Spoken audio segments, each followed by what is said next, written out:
Good morning, good morning, good morning. Happy Monday. It is me, Nix.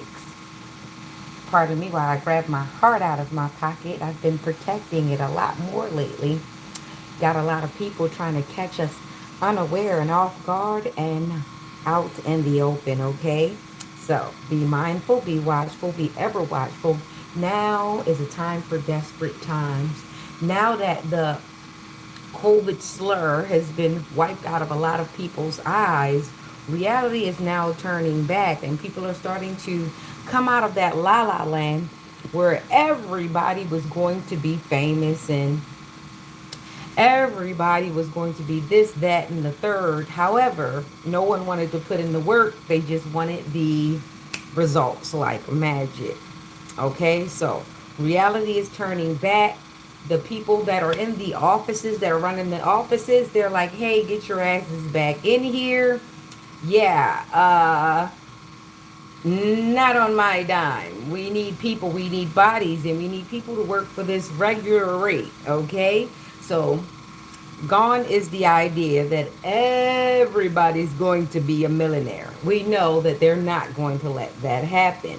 So, if you're not putting in the hard work or doing anything to align with the millionaire, billionaire status that you want, let's just say there are no magic buttons without you breaking a lot of substantial laws, okay? So, let's get into it.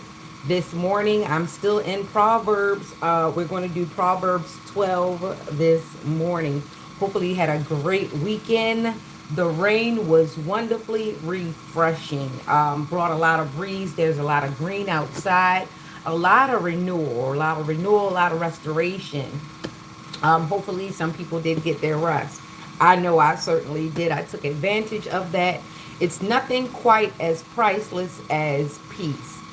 It needs nothing but intention.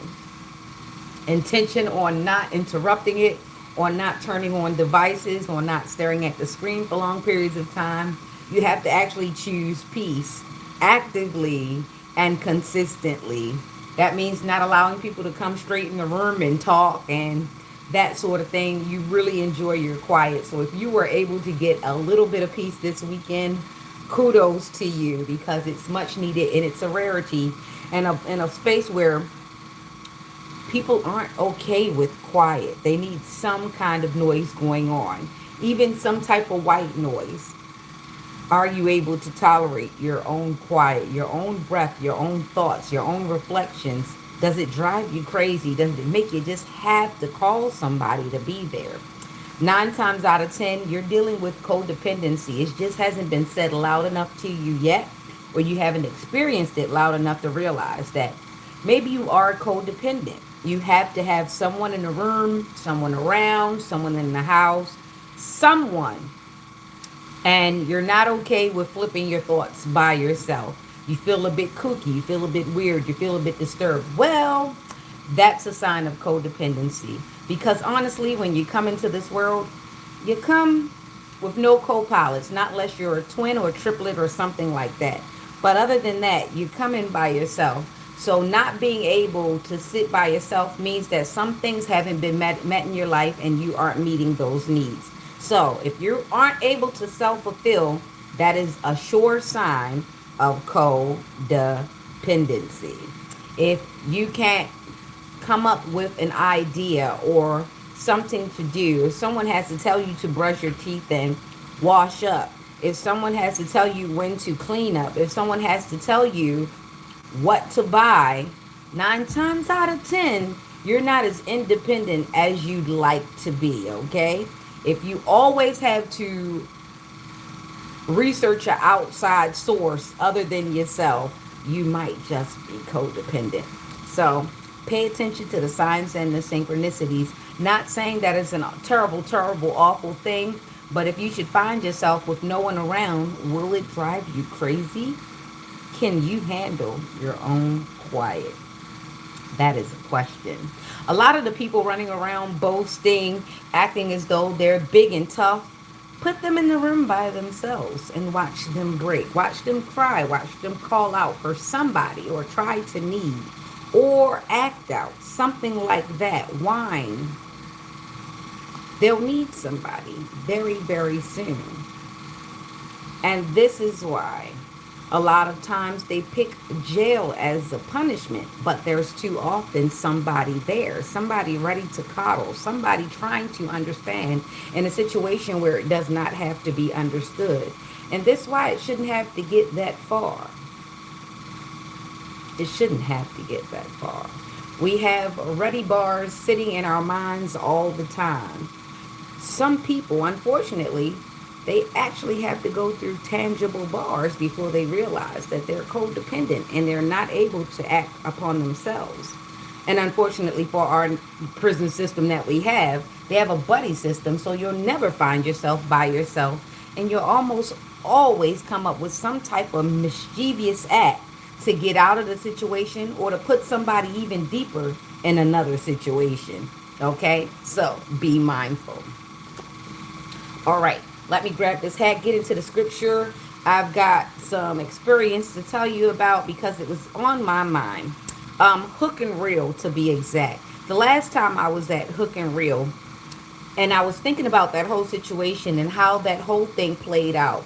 It ended up with me realizing that a few of the people that I was around were DL, and they were part of a system, a human trafficking system that I wasn't aware of. I didn't know at that point in time, the more appealing I was to his partner, the more he felt as though I was too valuable and he wanted me out of his partner's face and lining him in his pockets, his partner's pockets. And there were a few things that led up to that that should have let me know, but I didn't think I was a candidate for that sort of thing.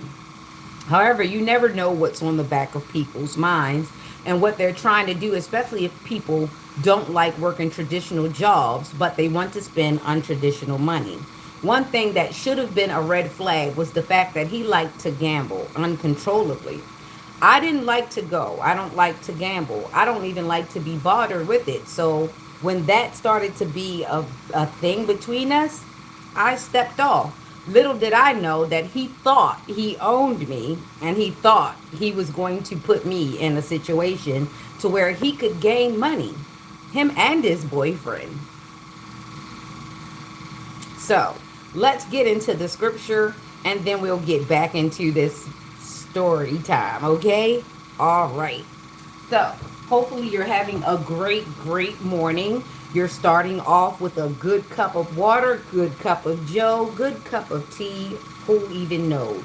Long as you're starting off with hydration, okay?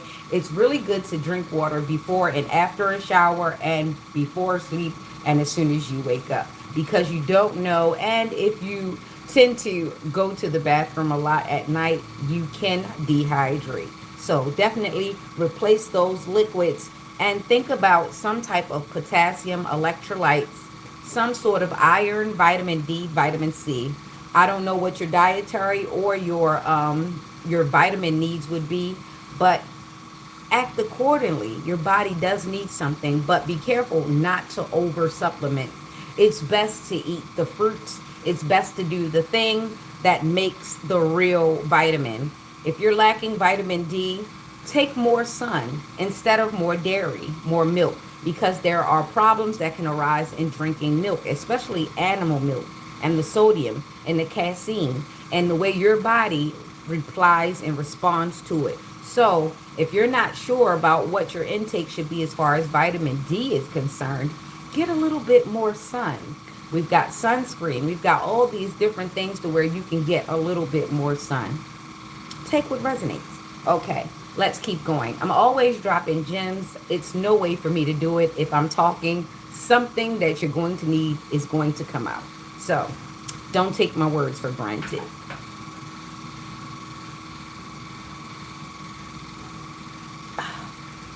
Got my hair wrapped in a bit of a doobie. I got my little gator clip coming up there because I don't want it to fall. You got things on the table, sweetie. Yeah, I don't want it to fall, so I got my gator clip on inside because this thing would have been unraveled. Alrighty. Let's go. Whoso loveth instruction loveth knowledge, but he that hateth reproof is brutish. A good man obtaineth favor of the Lord, but a man of wicked devices will he condemn. A man shall not be established by the wickedness, but the root of the righteous shall not be moved. A virtuous woman is a crown to her husband, but she that maketh ashamed is a rottenness in his bones. The thoughts of the righteous are right, but the counsels of the wicked are deceit.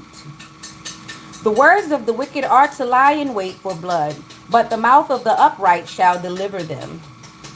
The wicked are overthrown and are not, but the house of the righteous shall stand. A man shall be commended according to his wisdom, but he that is of a perverse heart shall be despised. He that is despised and had a servant is better than that honoreth himself and lacketh bread. Let me say that one again. He that is despised and hath a servant is better than he that honoreth himself and lacketh bread. A righteous man regardeth the life of his beast, but the tender mercies of the wicked are cruel. He that tilleth his land shall be satisfied with bread, but he that followeth vain persons is void of understanding. The wicked desireth the net of evil men, but the root of the righteous yieldeth fruit. The wicked is snared by the transgressions of his lips, but the just shall come out of trouble. A man shall be satisfied with good by the fruit of his mouth, and the recompense of a man's hand shall be rendered unto him. The way of a fool is right in his own eyes, but he that hearketh unto counsel is wise. A fool's wrath is presently known, but a prudent man covereth shame. He that speaketh truth showeth forth righteousness, but a false witness deceit. There is that speaketh like the piercings of a sword, but the tongue of the wise is health. The lip of truth shall be established forever, but a lying tongue is but for a moment. Deceit is in the heart of them that imagine evil, but to the counselors of peace is joy. There shall no evil happen to the just, but the wicked shall be filled with mischief. Lying lips are an abomination to the Lord, but they that deal truly are his delight. A prudent man concealeth knowledge, but the heart of fools proclaimeth foolishness. The hand of the diligent shall bear rule, but the slothful shall be under tribute. Heaviness in the heart of man maketh it stoop, but a good word maketh it glad. The righteous is more excellent than his neighbor, but the way of the wicked seduceth them.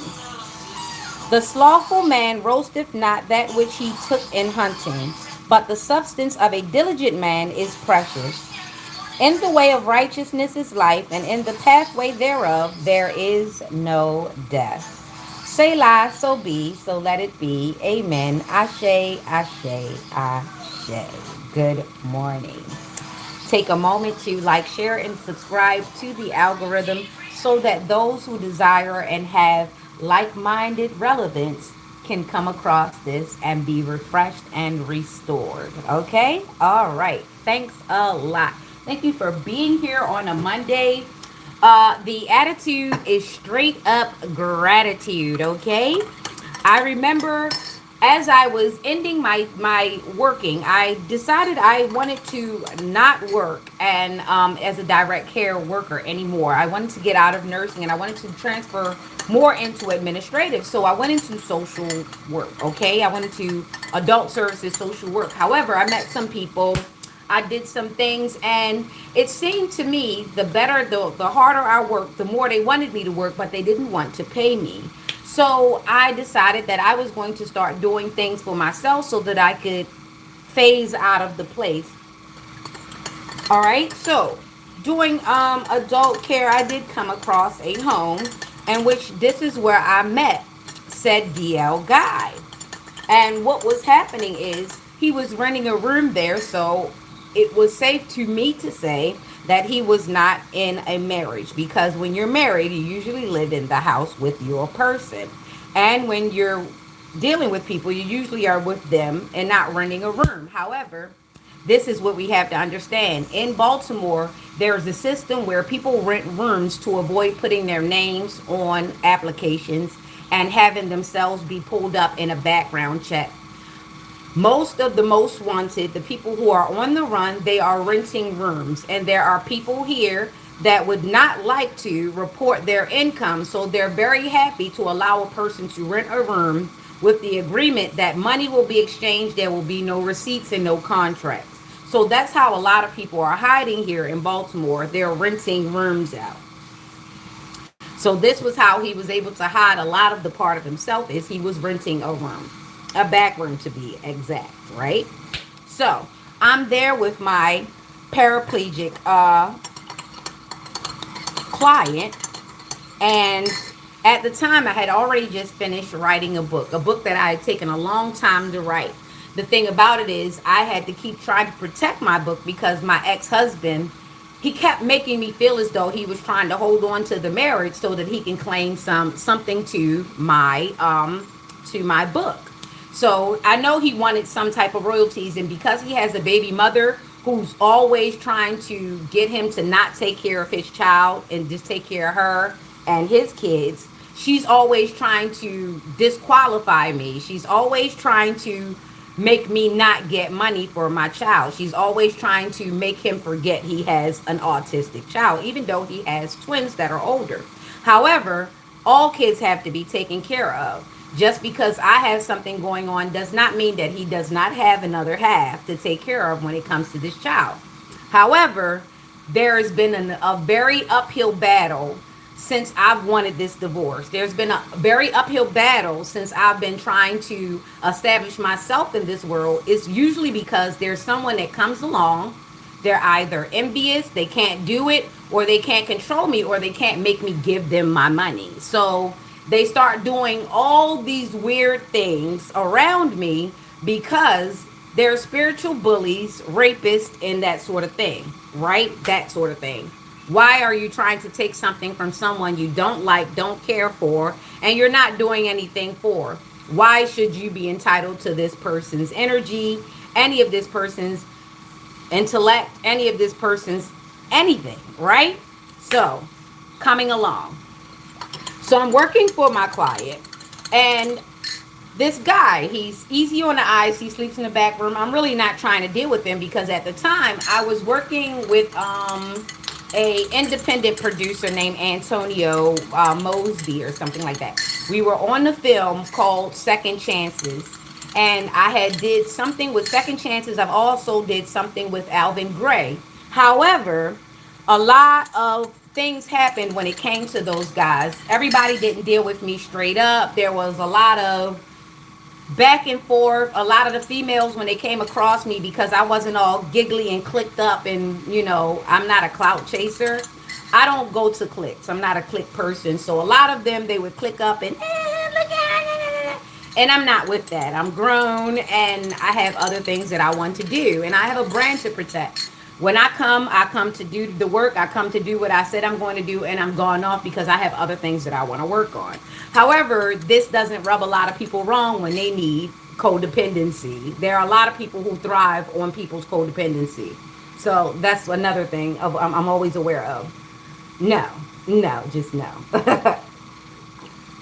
So I was working with this one paraplegic lady, and I started to get a bad vibe from what was going on, and she was becoming very, very codependent on me. However, I had a job to do. I was working my 8 hours, and once I get off, I'm done.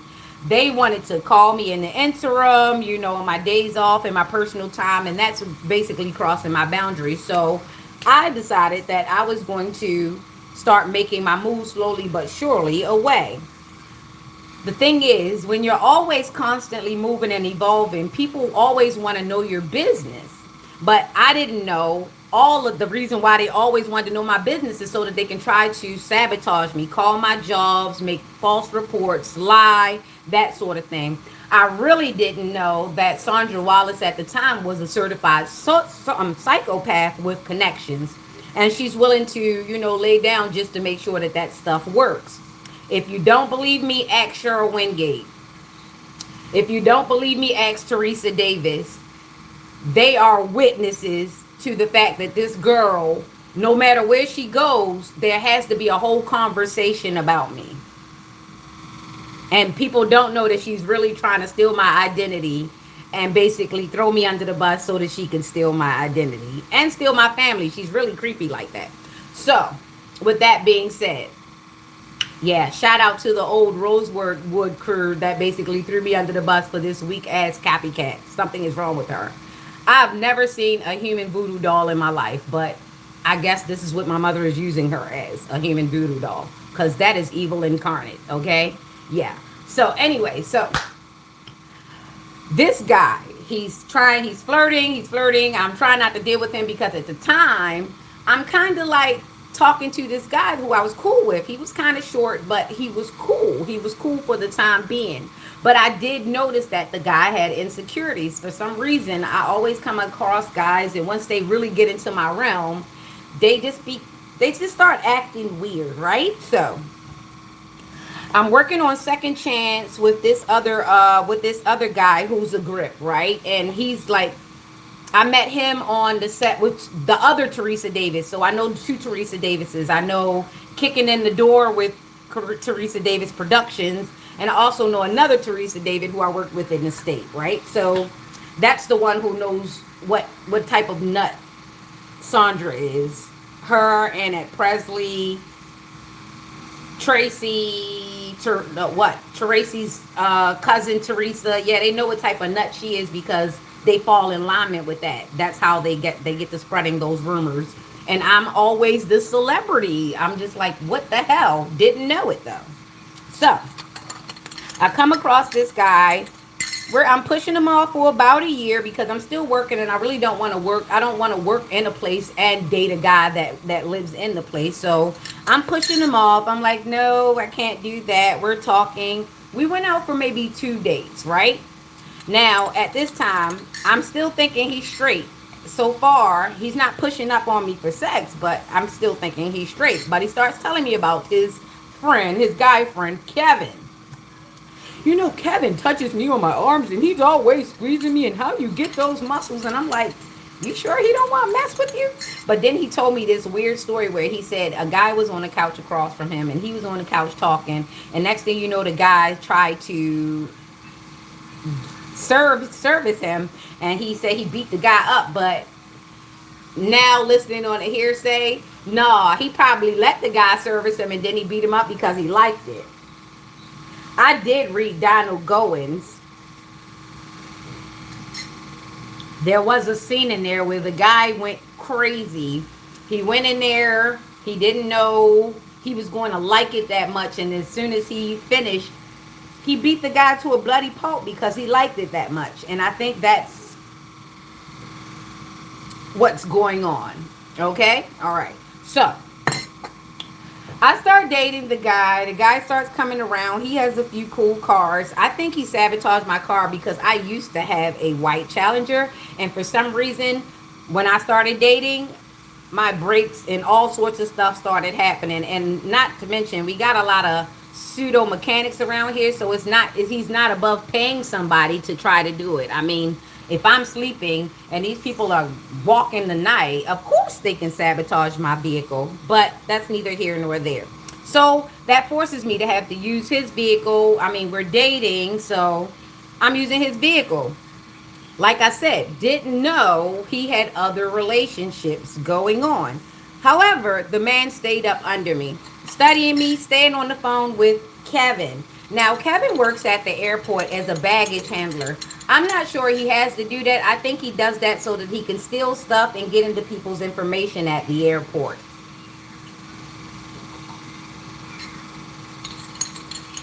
I think the guy that I got is the one that's supposed to be the looker. He's the Tinder swindler, and the other guy, he does the technical work. He doesn't like to do all the sexual stuff. He likes to case the place and do the tech and do the electronics and things of that nature. So upon meeting Kevin finally, after they be on the phone all this time going back and forth, We go to the club. We go to Club Safari, and I think he tries to do a humiliation ritual at Club Safari because I end up leaving. We end up arguing in the club. He takes his money card away from me after we buy a lot of drinks, and I guess somebody in the club realized that he was paying for everything and sent him to get the money card from me. So I said, when I walked on the other side of the bar, he was, you know, dancing with some other chick, and he was standing there behind, and she was bent over, and I looked, and I was like, that's a little weird for 60 something years old, and I'm too old for this. I ain't going for that.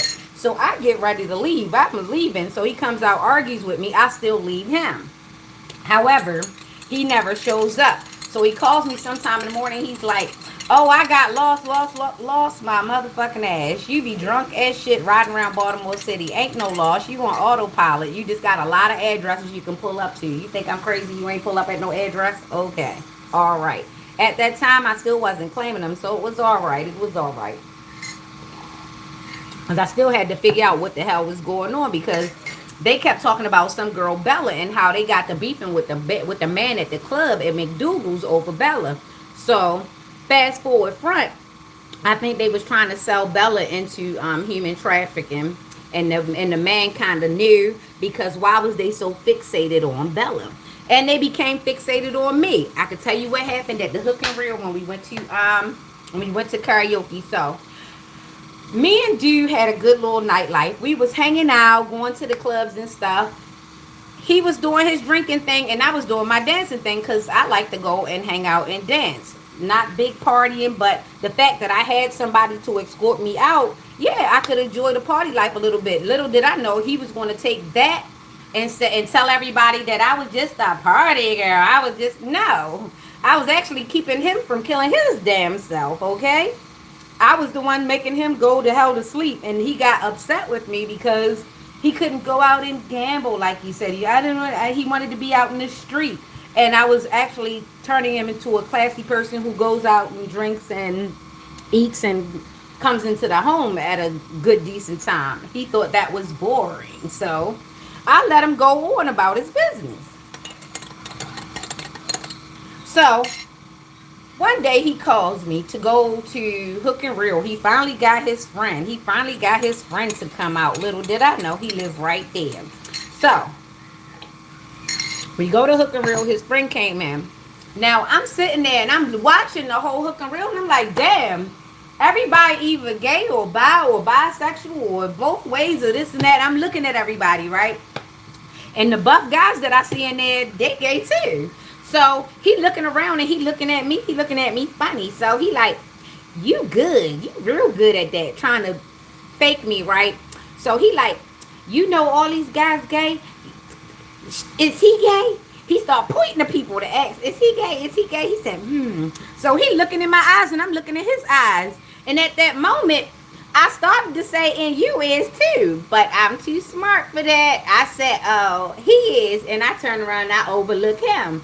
And I look at his friend, and I look at him, and then I look at the guy at the end of the table, and I start to talk about the guy at the end of the table. So I read the room real good. I knew exactly who was around me. So then he started talking about it's a dark-skinned girl in here, something. So basically, that was code to say that there's a woman in there that they both knew, but they were trying to speak in code so that I wouldn't realize, right? So I gets up from the table. I go, socialize, because I'm trying to see what's really going on. I see it, right? I peep whatever. So I get up to go sing my song Out on a Limb by Tina Marie. Now, I can sing. I can blow. So when I got on that mic, I noticed how intense him and his friend was staring at me, and they was laughing. They was doing some type of juju on my voice, because when I got the certain notes, it's like I couldn't get them out. And I didn't realize at the time what was being done, but I knew something was off, because I'm usually 95 to 99% out there at the karaoke. So when I couldn't hit, I was like, yeah, it's some bullshit going on. I got to get the fuck away from them. Boom. So that's when I started making space, but not before that. Hold up. Got to tell you what happened. So we leaving the place, right? At the time, me driving this drop top blue. So we get in drop top blue. There's a woman looking a little crazy. BBL, little queen with the little lace, whatever. She had a little thing, weave or whatever. She was kind of cute, but whatever. She out there like, whatever she was saying, it sounded like some goofy shit she was trying to present to me. So she followed us to the car, and he said something. He like, I thought you was the type of woman that allow. I don't know who told this man that I'm in the threesomes, freakysomes, and bitches. I'm not. So he was trying to convince me or gaslight me into a situation. There is no guy. I don't care how big, small. I don't care how nice your tongue game, your mouth is. You can't convince me to do a damn thing that I don't want to do. Nothing. So he like trying to sell me on some bullshit. I'm like, look, I don't like you. I don't like this, that, and third. Damn near cussed him out in that parking lot, right? At the time, the guy his boyfriend wasn't driving his BMW coupe. He was driving one of them airport rentals, because you know when you work at the airport, you get endless access to rentals and shit. So his boyfriend was driving something different at the time, so he didn't want me to see the car. I don't know what's going on. All right, WandaVision. Anyway, so yeah. So that happens. We go back to my place, whatever. Whatever happens, right? Couple days later, something about his cousin, his aunt, one of his aunts, a Taurus. She died. So, or she in the hospital. She in Harbor Hospital, something like that. He go visit her. This is what he tells me, at least, right? And to me, it just seemed like this man into a lot of stuff. And it's like, for some reason, as soon as he told me his aunt was dying, it was to his benefit. I could feel it. Like, if she dying, you got something good. You got something coming from it. You done put a life insurance policy on her or something like that. So he was real adamant about me going to this funeral. I was even mad at him. Didn't even want to talk to him. Whatever, wasn't even going to pick up the phone. He made his sister call me. His sister, I stopped dealing with his sister as soon as I talked to her, because she wanted to be too familiar. And then she was talking about money as soon as possible. And then she wanted to be all up in my business. Right? And then I didn't like the fact that I felt like, why would you let your boyfriend mess with your niece? Not unless you and your boyfriend was going to sell your niece into human trafficking. Because at this point, I believe that boyfriend got a steering wheel in his back to make him do whatever he want him to do. Even to the point where he had snaked the women in his family over it. And I don't believe that we know the whole story between Corinne Gaines either. Because now that he told me he know about it and he was into it and he was involved in it, like I said, that man into too much shady shit. And there was a time that he pulled me up in front of Lexington Market and left me in the car. I locked all the doors, winded up the windows. I don't give a damn if the top was dropped. You wasn't getting me out of there without having to go through some shit. So, yeah. Stuff to pay attention to, especially when a person keep pulling you up in random places and leaving you in the car. A person going to protect you. They're not going to just leave you in the car. He would at least put the damn top up, right? Something like that. So, like I said, I paid attention to the small details. Even if, because I didn't know exactly what the answer was, you weren't going to catch me off guard. Not just like that, okay? So, boom. That part. So, I noticed this man keep talking to this other man. He always got to talk to this other man. Always connected. And I'm always leaving my phone around here, but my phone be locked. Little did I know he was playing dumb, but he was remembering and seeing shit. Don't think for a second these old people don't got some shit on them. They like to play country dumb too. The kids blatant. If they don't care about you, you gonna know. It's these older folks you really gotta pay attention to, because they use age as a cloak. Oh, me? I'm too old. I know better. You know worse too. You know worse. Let me heat this up. Now, after the hook and reel incident, I'm very sure that it's something going on. But after the funeral, I definitely knew something was going on, because I just could feel it. You could feel it. I didn't want to be up there. They wanted me to come look at the body. I walked back down to the car. It was just too much going on. And then I saw one of the younger girls zapping out. And she came up and asked them for money right in front of me. And it just seemed like it was just not a place for that. Not the time or anything. But I kept seeing the distressed look on his sister Gloria's face. Like, she knew what he was capable of because he tried to do that shit to her daughter. And I think the reason why the daughter hurried up and got married was because that was the only way to protect her from her uncle and her uncle's boyfriend. That part.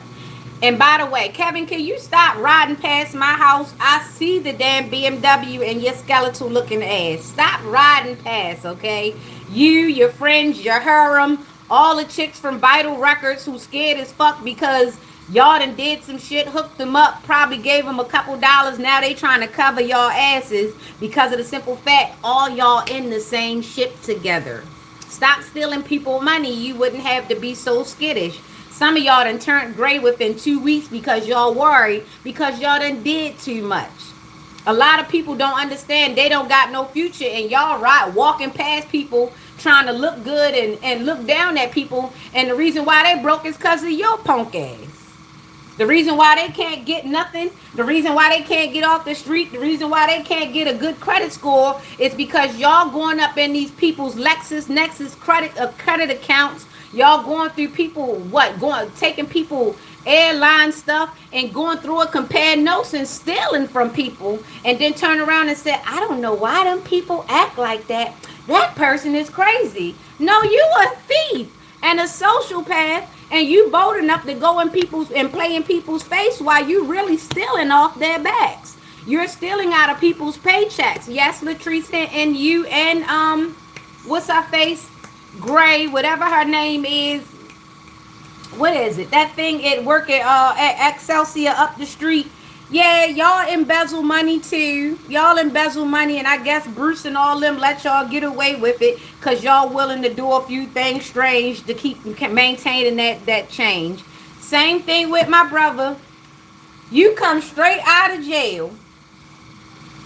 Yes, you come straight out of jail, and the first thing you do is decide that you want to sell your sisters into some shit because you couldn't manage to put your mind into something collective and good, constructive, that you actually going to double cross your own family member, and you think somebody's supposed to come checking for you. Nobody checking for you. And the fact that y'all lured my child in with a whole bunch of money, you know that Osmodeus is one of them big old demons that come when it comes to new beginnings. He chased you and stalked you for 3 years, trying to come in between you and your new beginnings. And how dare you be the Osmodeus in everybody else's life? You and your raggedy mama and sister. Y'all is the trio nobody never seen coming. And then on top of that, there are other subgroups that are just like you, and they call themselves family. Please don't darken my door. Don't speak my name. I do not associate myself with you. I don't know you. For the high towers, for the Blackwells, I don't know you. I never knew you. So, like I said, all of this is a result of a bunch of people getting drunk off of some illusionary power and thinking they can gamble people's lives and futures away, thinking that y'all can pad people's children's files and get them taken away. But how about you getting your child taken away? Sandra Carter, are you all right? Is that Seroquel really eating your brain to the fact that you and Doug will sit there and take a bunch of drugs and plot on how to get rid of his second baby mother and his third child because you don't want nobody to be taken care of, because you sat in Perkins and told yourself you was going to find a man to live off of, and then tried to find a woman for that man to live off of so y'all could live happily ever after off of nobody, because y'all ain't living off of me. And by the way, do they know that you be making fake pay stubs, Sandra? And that you was the one harassing everybody at Perkins over some man who was sleeping with everybody, and I mean everybody at Perkins? Do you recall when you put them kids in the lobby at Perkins and you left them there?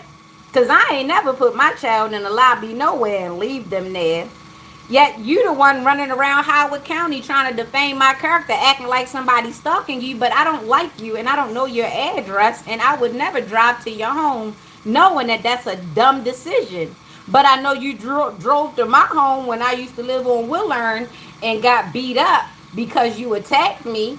and then decided to try to get me locked up because you drove to my house. So who judge was you screwing to get that situation situated? Because you definitely was supposed to go to jail for that. Right.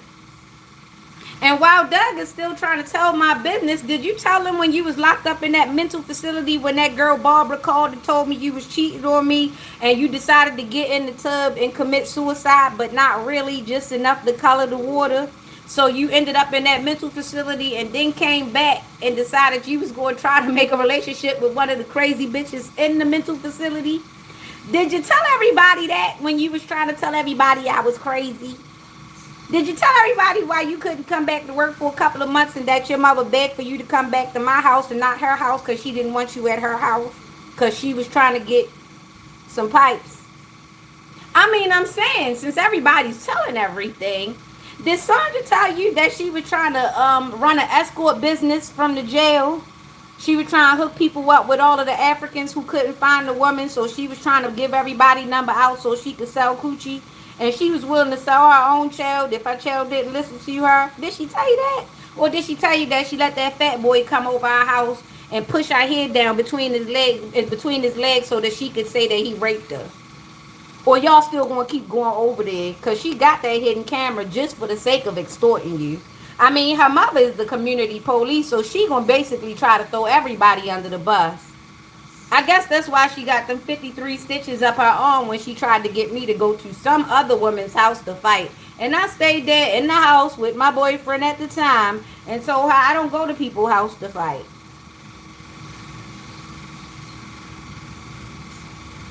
Yeah, I got all the tea. Mm-hmm. The fact that Kevin is crashing out right now. Why you ain't at the airport digging through somebody's personal bags? Because I do want my personal bags back from the airport. I don't know why you using that airport to hook people up. And then poor Bella, I hope she ain't never get caught by you. It's an unfortunate thing. I mean, McDougal's looked like a pretty good, cool place, but since you guys are invited there, I guess it is a cesspool. I wouldn't let you in the millstream either if I knew. But yeah, you keep on leading the people who think you cool over there to the downside of life, because that's where you're leading them to. Because yeah. Then you got the little dirty cop around here thinking that she's cloaked. I thought, where is the invisible cloak that I see your big tacky ass sitting there plotting on somebody but not wanting to be plotted on? That is just the wildest thing. So wild. Like, really? We is allowed to do all this stuff to people and we don't think that things would happen or people would see or people would know. So then the chaos that's being used from you not being able to hold on to a person who you trying to sell into a sex spot because you trying to make your boyfriend or whoever you supposed to be sleeping with happy. Because that lady, I think that lady is supposed to be the teacher. One of the teachers too. The lady who we ran into coming out of Hook and Reel, who followed us to the little parking garage. And then later on, she followed us in the city. And we saw her at the damn Chinese spot. And y'all tried to look at my child and see what y'all was going to try to take about my child. Because I didn't know that y'all was actually them people who sacrifice other people's children for youth and wealth and all this type of kind of stuff. We didn't know you was the Hollywood weirdos that never planned to hit Hollywood. You just wanted the Hollywood money and the Hollywood hair and the Hollywood ass that you got to keep maintenance every 2 to 3 years. We did not know that when you saw us, you saw a bartering tool so that you could come up and then we could go down into wherever and disappear and you could spend us like currency. Nope, nope, nope. That won't be happening. God say no. God say no. And then for the family to try to use y'all bullshit as an excuse for them to do bullshit in behind and hope that everybody win but me, that is wild. That is wild. I always knew that woman was jealous, but blood guilty, bloodthirsty? I did not know that. And the fact that I was realizing my sister, every time she show up to steal something and then disappear with her old funky underarm ass. Is your hygiene okay? Cause in your 50s, if you ain't got that shit right, it ain't gonna never be right. That's why Nolan was like, and you don't smell like that. You smell like water. Cause he been around your dumpster stinking ass. That's why he was comparing all night. But he's a dumpster all the same. I hope somebody rip that damn nipple ring off of your ass. God damn it, you and them damn candles. You sit up under that hot light. You freaking weirdo.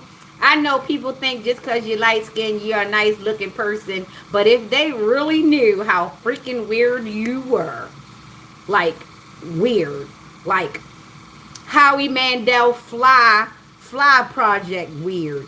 You're just that damn weird. I pray no woman find herself in your coffers by herself, cause your ass is subject to do any damn thing with your weird self. I'm going to give you a clue. If you deal with a guy and he say his mother is passed away and he start talking about she a baddie, just know he's got the Othello complex. He's got some type of entity. He's got a crush on his mother. He's got a mother wound that cannot be healed by you and maybe not no psychiatrist. That man is going to try to do something to you. And I really believe since his father is alive and he talk all that shit about his father, that his father helped him do the shit that he be doing. So shout out to Coppin State and them fucking monsters they over there procuring, because there's some monsters up over there, men and women. Cause that damn Tata, Taisha, whatever, her ass crazy too. I'm not sure if Gwenny might have knocked her upside her head too much and knocked some shit loose, or one of them ninjas did while she was riding around in that damn Saturn trying to follow in my damn footsteps. Haven't the slightest clue. All I know is there are a few sociopaths that claim Coppin State as well. They're all over, especially when it comes to the sorors. They're basically exposed to so much trauma, abuse, gaslighting from their own community that they really feel as though it's acceptable by any means necessary, becomes the mantra for them because of the shit that they put up with to get into these sororities and these fraternities. They're eating body fluid delight desserts. They're getting beat, paddled, jumped. They are getting SA'd. That's why a lot of sorors are connected to fraternities. They have to be connected to fraternities because who's going to SA them the way they need to be SA'd to get traumatized, to release their soul so that they can become hypersexual. That's how they do it. They get the sorors to go through that ritual, and once they go through their ritual, it's like their body, their soul separates from the deed of sexuality, so they become more susceptible to doing anything when it comes to getting goals done. So it's almost like going through a hypersexual army training. Instead of you learn how to use weapons in your mind by any means necessary, you learn how to use your body and your mind by any means necessary, even to the point of a jihad, a sexual jihad. You got something, they got something, and y'all willing to get money passing this something around. You see what I'm saying? Like, even that's become a war tactic, a weapon. People are using STDs as weapons. As sad as it was to say, and funny as the damn moment was on Tyler Perry movie with Tasha Smith and them, it was real, and it's not funny anymore because it's reality. Remember when she said, yeah, I gave you that because I knew you was messing around. Remember when, I don't know if it was Tasha or, you know they twins, right? Yeah, remember when she said that when she couldn't control her husband and she felt like her husband was fine, so she was just doing do anything? Yeah, it's a bunch of unhinged women running around like that right now. It's a reality. It's a thing. Yeah, willing to suscept themselves to anything. Yeah, you gave her that because I gave you that. Like, how is you cool? Like, that's a STD you talking about. You alright? You mean you got that on purpose? Oh God, no.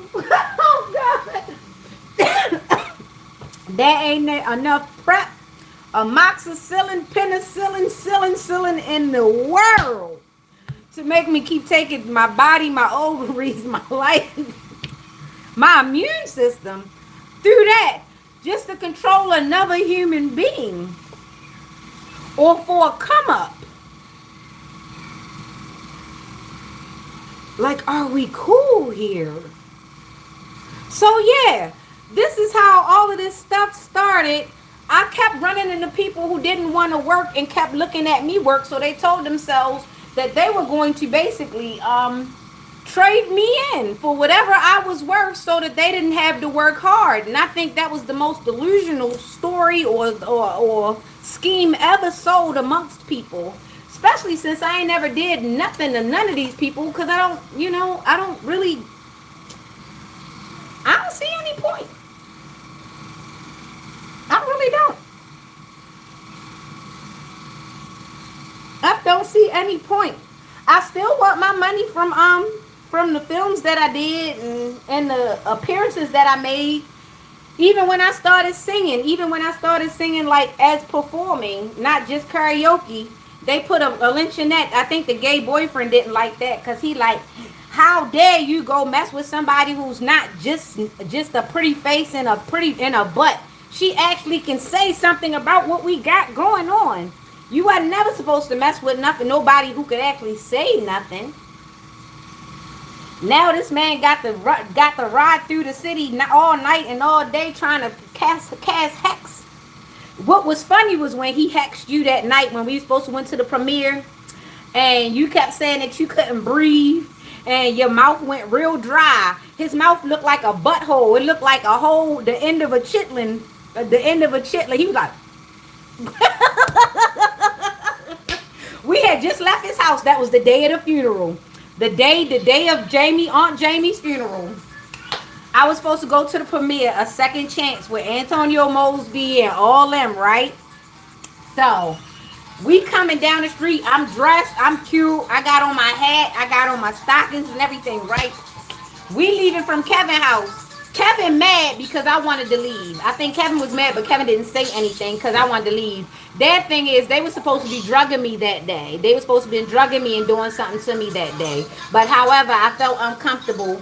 And from where we found his phone at, up in that place, you've been bending that man over because that phone wasn't supposed to be down there where it was, okay? So either way, so I'm paying attention and my imagination is going off. I'm sitting in the chair by myself while they playing chess. So I'm already like, oh, we gotta go because I got stuff to do. So him and his boyfriend already said that they was gonna sabotage me, but I don't think he knew his boyfriend was going to cast a spell on him as we were riding down toward the place. So they was having the premiere off of Guilford Avenue at this pub place. So I'm on my way to the premiere, right? We on our way to the premiere. His mouth dry up like a bottle. Right? He can't open it. He like, we gotta go to the hospital. We gotta go to the hospital. It really wasn't worth that. He should have just went and got some water, like I said. But he wanted to keep me from the premiere because they told themselves they were going to hide me. I did not know at that time that's when the plan went into full action. They were supposed to be keeping me from getting anywhere I wanted to go. So we go to the hospital. He's sitting in triage. You know how long it take going in the triage. So we sitting inside now. And I'm pissed because I'm like, what the fuck? I'm mad because I wanted to go to my premiere. My name is in the credits. I want to see my name roll. Like, this is crazy. Didn't make it there because he's in the hospital. Now, I take his car and I go to my mother's house. Now, at the time, I didn't know that she was a full-on enemy. So I go there and I'm like, telling her what's happening. I'm like, look, I'm missing a premiere, this, that, and the third. She's like, well, I would have took his car and went. That's something I'm not going to do because that's his car.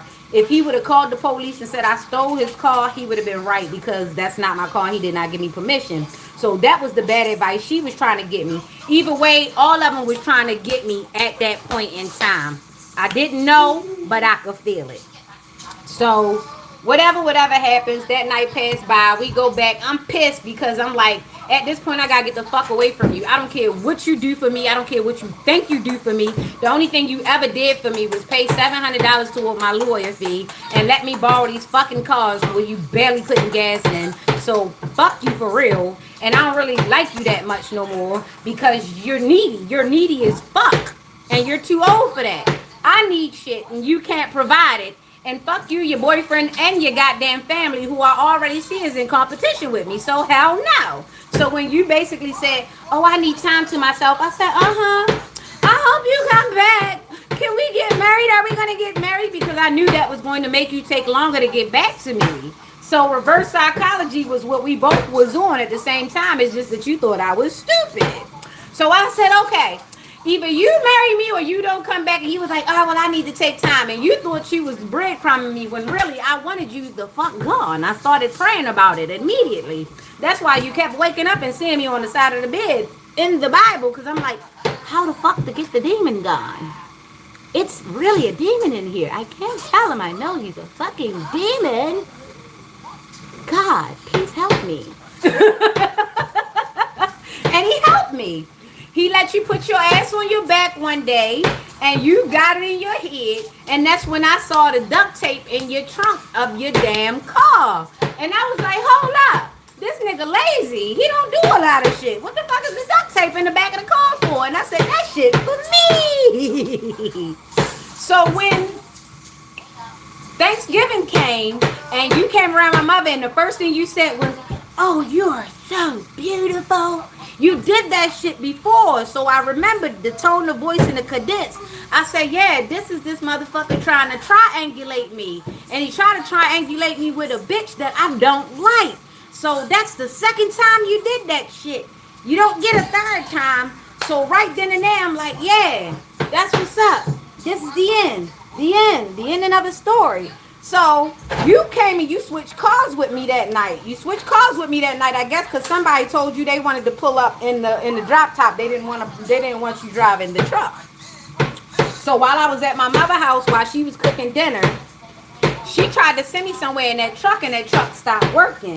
And I said, yeah, something wrong. And why the fuck you keep trying to send me out the house, bitch, when you got a whole husband? Is your husband useless? Yeah, right. He is fucking useless. All he there for is to use you the fuck up. He's not there to help you do shit. He ain't there to help you take care of your kids. He's only there to help you spend money and look like the fuck you got some sense. Because something is really wrong with you at this point. So I said, don't send me out there no more. And your aunt, your great aunt, or whatever, Aunt Ruth, she was there and she noticed that. Because I said, why you keep asking me to do shit while he lay on his ass in there? Like, what is going on with you? So she got mad at that, and that's when she tried to basically gaslight me and tell me I never wrote a book. Not when the flyer hanging right there behind your head, and she did that shit right in front of Aunt Ruthie, and I was like, yeah, it's something mentally wrong with her too. So on that Thanksgiving, I already made up my mind. I wasn't never coming back to see you neither. At that point in time, I'd seen enough to know enough that I didn't need none of y'all no more. I didn't want to be around y'all. Y'all wasn't good for nobody. Alex, calm down. Y'all wasn't good for nobody, including yourselves. Anybody who would marry a man who's seen their children sexually is a psychopath. And either you ignored the fact that he's seen your female children sexually, or you brought him over there to do something to your children sexually so that you can basically separate them from you, because you and Tammy already took Keisha inheritance. Now you trying to hook me up. You and Kathleen, you and Kay. I be damned. I pity the damn fool. I'm not that damn stupid. I might have been a little bit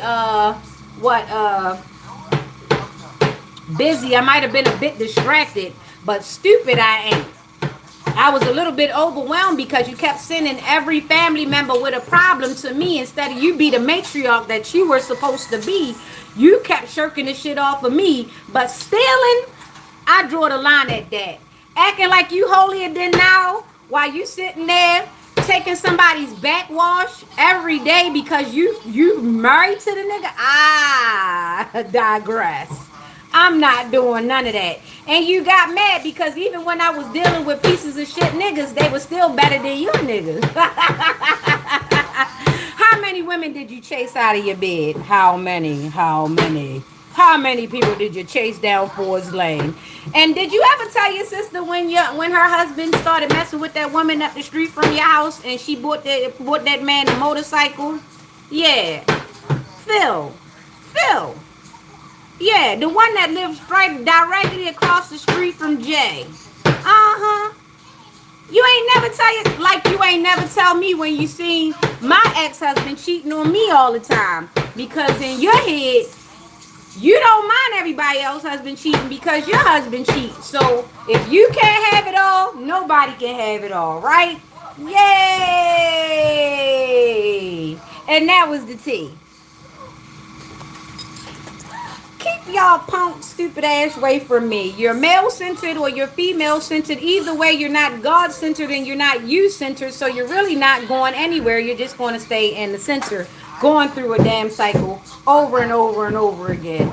I learned my lesson. Stay away from people who always want to benefit and they don't never want to contribute. Stay away from people who don't have good mother and father abilities or skills. Stay away from people who always a victim.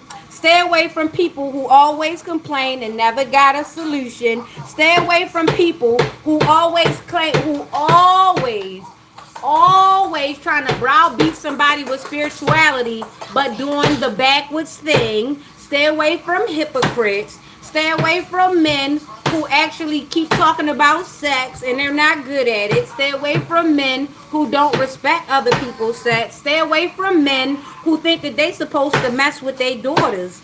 Stay away from people who are incestuous. Yep, that part.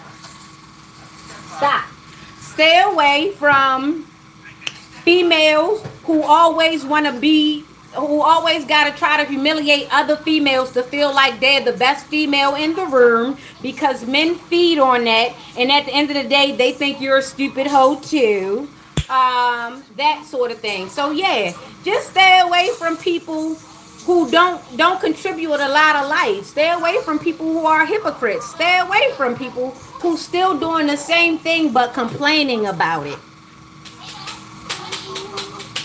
And stay away from people who always got people name in their mouth that they don't care for, like, or speak to. Why are you carrying this person around when you don't carry this person around? You don't support this person. So it give you a right to be in their business and talk about it. And for me, the biggest thing is to stay away from people who I already left alone. Don't come back. No U-turns. All right, we're going to do some quick pink tarot. We're going to do straight to the point. Straight to the point, straight to the point tarot. I was taking out the ethereal deck, but no, it's Monday. You want to turn that down for a second, boo? He's sitting there eating his little fruits. All his fruits. Are you eating your fruits? Eating your fruits? No, not pretty much be alone, but do you need to be around everybody? Is there a way that you could wait until there's actually people who are in alignment with you? Or are you able to identify, even if you're in an active situation, when it's time to get up or when it's time to shut up or when it's time to curtail the information that you're given? You're going to end up around people no matter what, because this world is really full of people. The thing about it is, who will you stay around? Who will you invest in? And that's a tightrope to walk. It's going to be hard to navigate, even for myself, even through the things that I've been through. There will be people who will have heard this story and will try to cloak themselves. They'll try to come in as a friend. They'll come in and say, oh, I'm so sad you went through that. I'll never put you through that. All in the back of their head, they trying to think of something worse. So you're going to have to use discernment for the rest of your life. This is just a temporary thing. This is just to switch a light off and now everything's going to be perfect. This is a forever lesson. Like I said, I got GGG. I got God, I got Gandalf, and I got Gryffindor.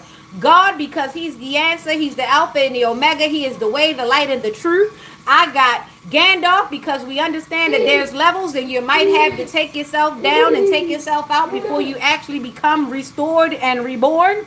And then we've got Gryffindor. Know that even if you thought you learned everything, you probably don't know nothing at that point because things do change. So you'll be a forever student. Like I said, GGG. God, Gandalf, and Gryffindor. Understand it. All right, all right, all right. Dang, Taurus comes straight out in the cold.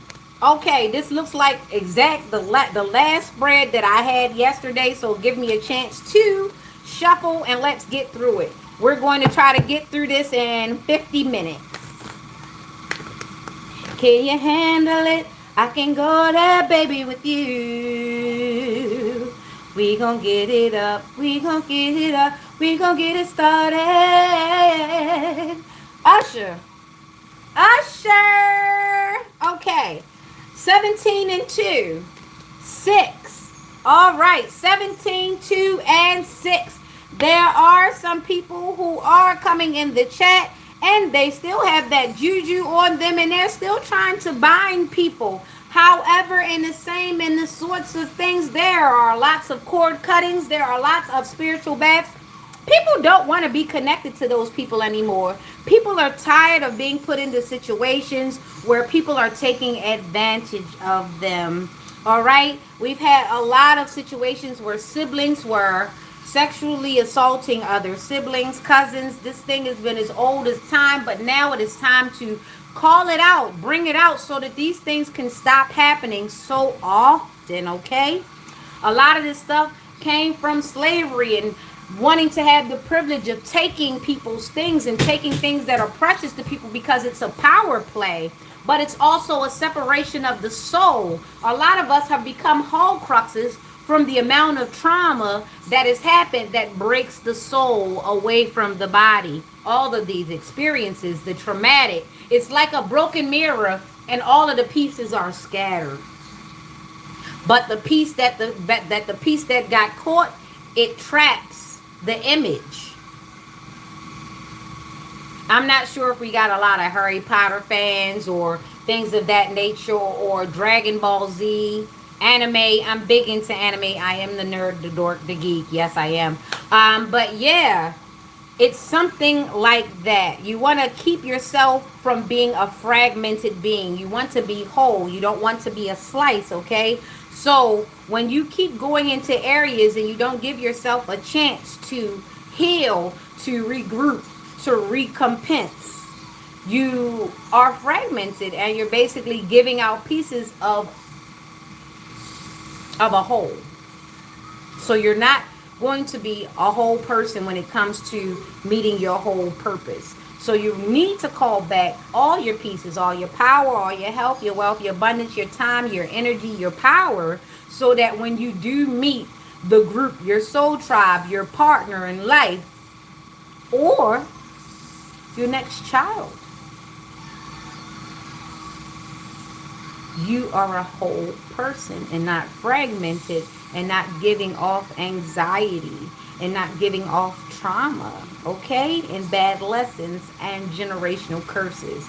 A lot of the generational curses come from people not dealing with what they have going on. Instead, they shirk it off or they tell someone else to handle it. You do it. You handle it.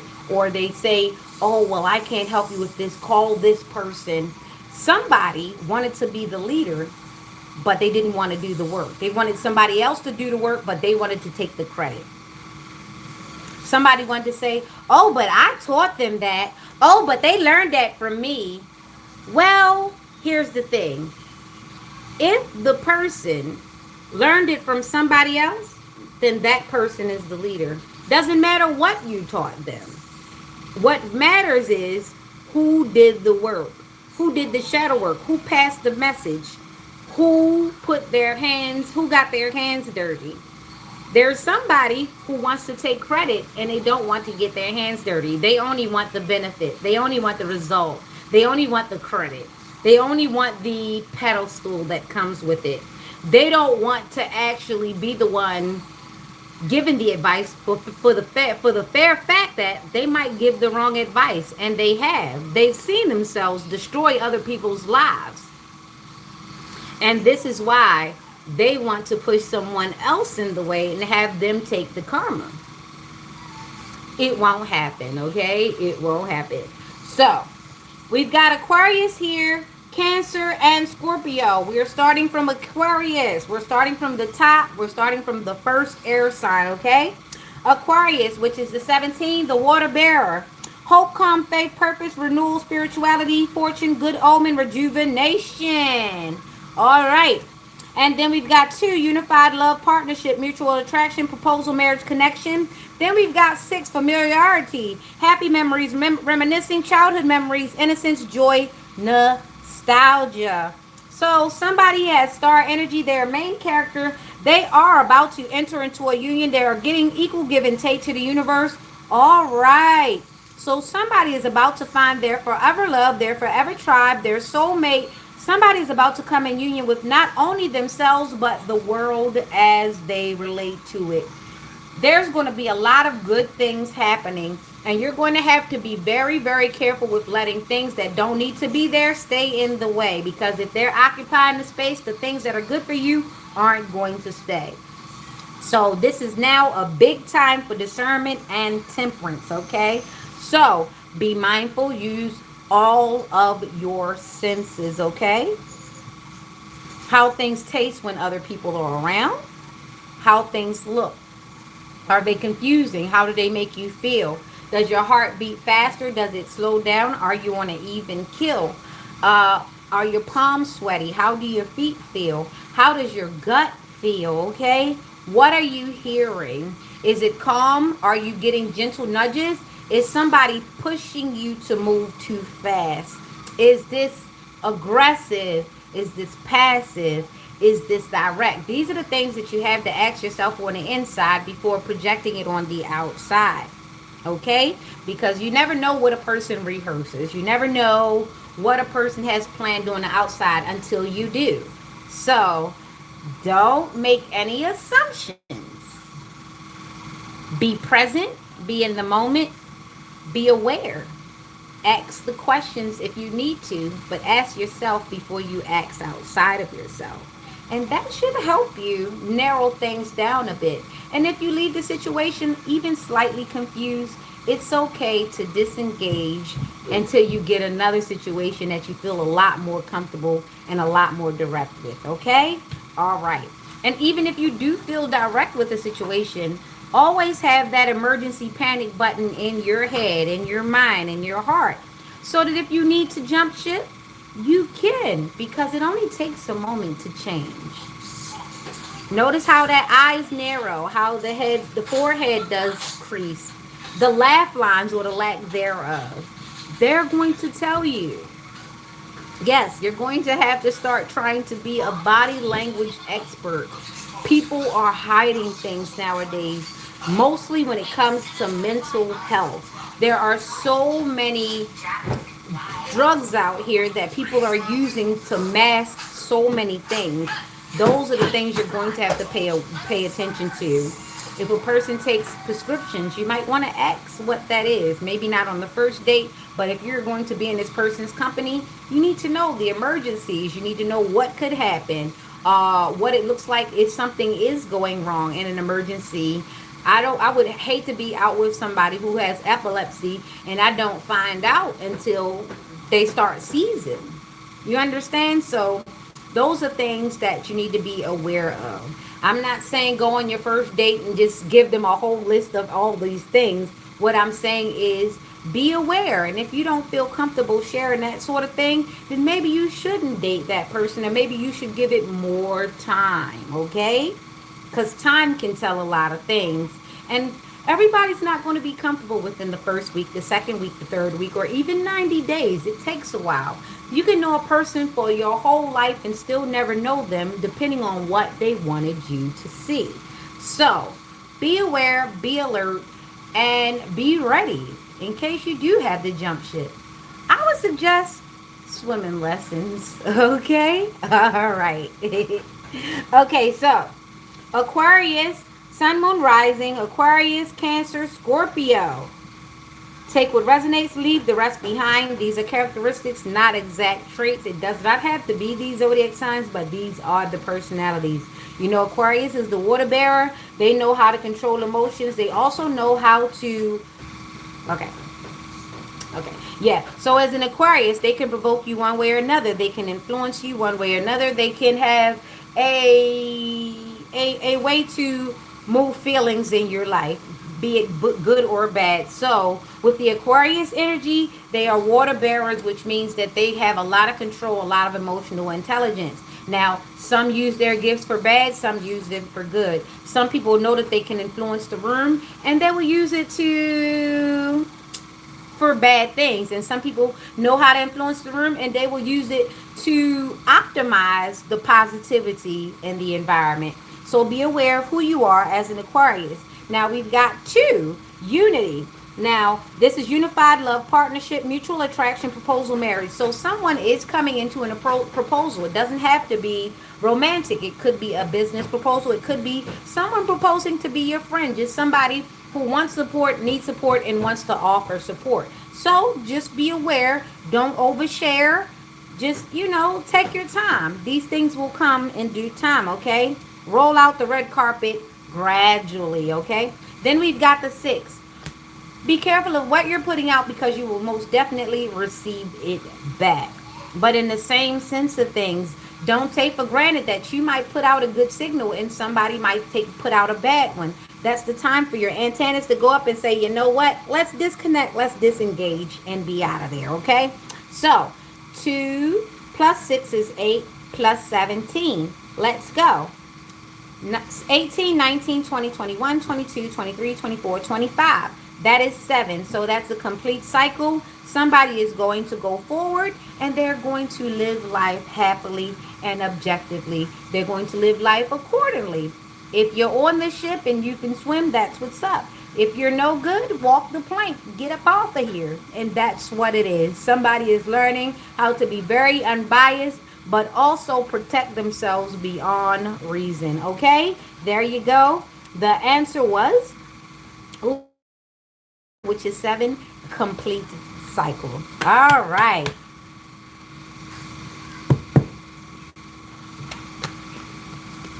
Whatever your standards are is what you're going to meet. Whatever you accept is what you're going to have. So if you accept it, that's what you got. If those are your standards, if you're not very clear on what you want, if you're not putting out that situation, and if you're not aligned with it, there's a lot of women, I would say, we all want somebody who's able to carry their own. Wealthy is objective. Some people feel as though you're wealthy if you have enough time. Some people feel like you're wealthy if you have enough money. Some people feel like you're wealthy if you have both. Some people, they don't hold money as important as they hold status. Some people don't hold. Some people just have different priorities, okay? So, depending on what you align with and your priorities and what you demand and what you present, that's what you're going to get. And if you actually stick to your guns, you'll get more of what you want. Now, your phone's going to be dry. People are not going to be pulling up because remember, you have a specific. When you have a broad, when you're willing to accept everything, of course your phone's going to be running hot, okay? Of course you're going to be blowing up because you're a friend to everyone, right? So when you narrow down what your choices are, just know that everybody's not going to be jumping to your hurdles or jumping over. There's a few people that are going to align with that, and you need to be okay with that. Because are you trying to date 50 people or are you trying to narrow down to that one, okay? So just know as your choices get more specific, there's going to be a lot less. You're narrowing it down. So you're narrowing it down to one. So don't be looking for 20 and 30 and 50 dates. If you say that you are choosy, a choosy lover is not choosing everybody, okay? And even if a bunch of people are choosing you, you're still a choosy lover. You're just going to choose one person. Now, I'm not saying you can't date multiples. That's all up to you and the style you want to do it. Just know that there are consequences and people talk. People are going to talk anyway. They talked about Jesus. But as long as you know yourself and you are safe and secure and you're solid, then none of those things should bother you. Do the things that make you happy. But like I said, once you become a choosy lover, don't be expecting like 20 to 30 and 50 dates. You're going to be narrowing things down, and there are going to be some people who like you, and there are going to be some people who don't. And that's going to be okay too. I get nervous if everybody likes me, because what do you want, and who told you what, and what do you think I'm going to do? Okay, that part. So don't be worried if the whole world isn't clamoring at your door. You're only in the game for one, or so I think. Yay? Okay, so let's get on to it. All right, Pisces, let's go. We've got the lovers at the bottom of the deck. Love and harmony. Somebody is coming into harmony with themselves, their environment, with their people, with their soul tribe. Some people are just coming into harmony. There's somebody trying to tap in because they're trying on. I have hackers on my phone. I did not know. I remember a few years ago I said I wanted to be the bachelor.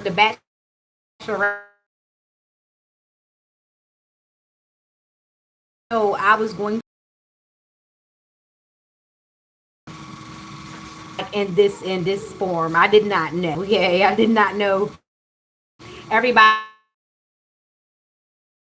was going to want to pursue me, copy me, my swag, my talk, my lingo. I I didn't be the most pursued person this year. By the way, I should be paid for this much rhythm. I really should. Whoever's trying to block my numbers and stuff, please stop hating. You'll get more flies with sugar than you will with honey. Okay, I mean with vinegar. Okay, so get out of the way so that I could get to my stuff, and you could probably get a bag. I probably would speak well about you if you weren't trying to treat me like shit in the background. I'm going to expose you every chance I get because I didn't ask for this shit. I didn't ask for you. I didn't ask for you. I came into this world. I didn't ask for you. Page of Swords, new ideas, curiosity, thirst for knowledge, new ways of communicating, restless energy, default. Fuck all y'all. Anyway, new ideas, curiosity, thirst for knowledge, new ways of communicating, restless mental energy. Yay! Refreshing, restoring, and cutting people off. No suckers. Sucker free. Gotta stay sucker free. That is me. All right. So, Pisces. High priestess, intuition, sacred knowledge, the subconscious, divine feminine, trust yourself, sensitivity, purity, high morale. All right. Keep your morale high. Keep your energy high. Stay on the good side, on the sunny side of the street. Things are happening. You're about to manifest one of the best eras of your life, one of the best times of your life.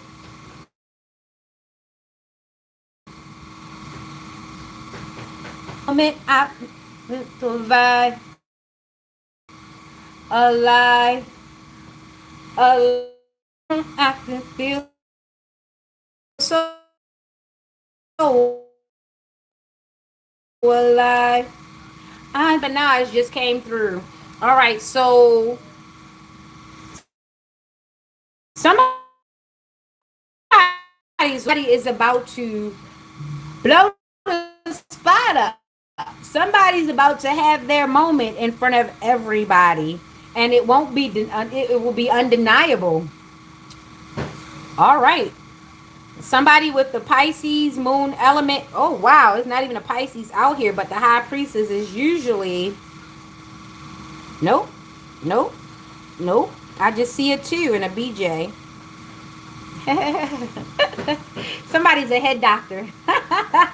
Somebody knows how to get in somebody's head. Somebody is a real good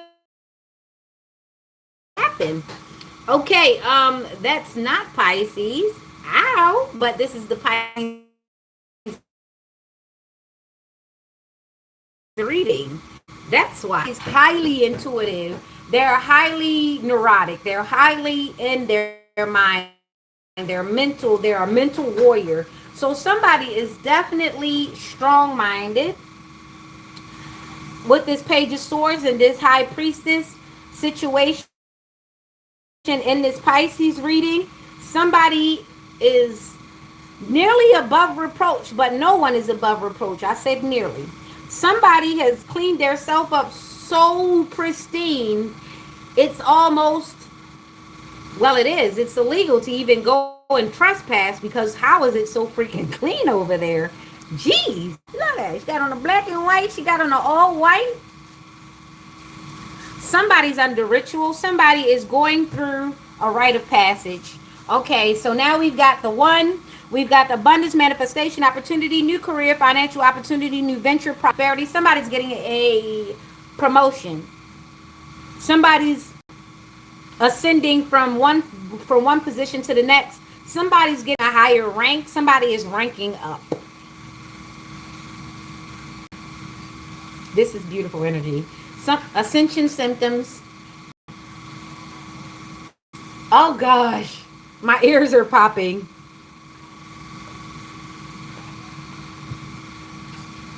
Ascension symptoms.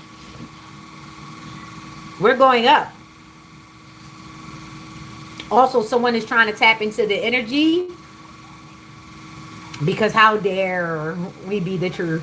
How dare we tell someone the truth on a Monday? All right, Pisces. So intuitively, someone knows that there's a thirst for knowledge. They know that this is ranking up. Someone is also ranking up in the spirit. So somebody is actually going through ascension and ascension symptoms. All right. Okay, somebody is definitely going through a rite of passage and they are powerful, okay? Wow, these are the ones that you got to get out. These are huge. Okay, so that's what we got for Pisces. Somebody is ascending. Definitely someone is a mental warrior and they got it. They got it. They got it in spades. We've got 2 and a 1, which is 3, divine intervention.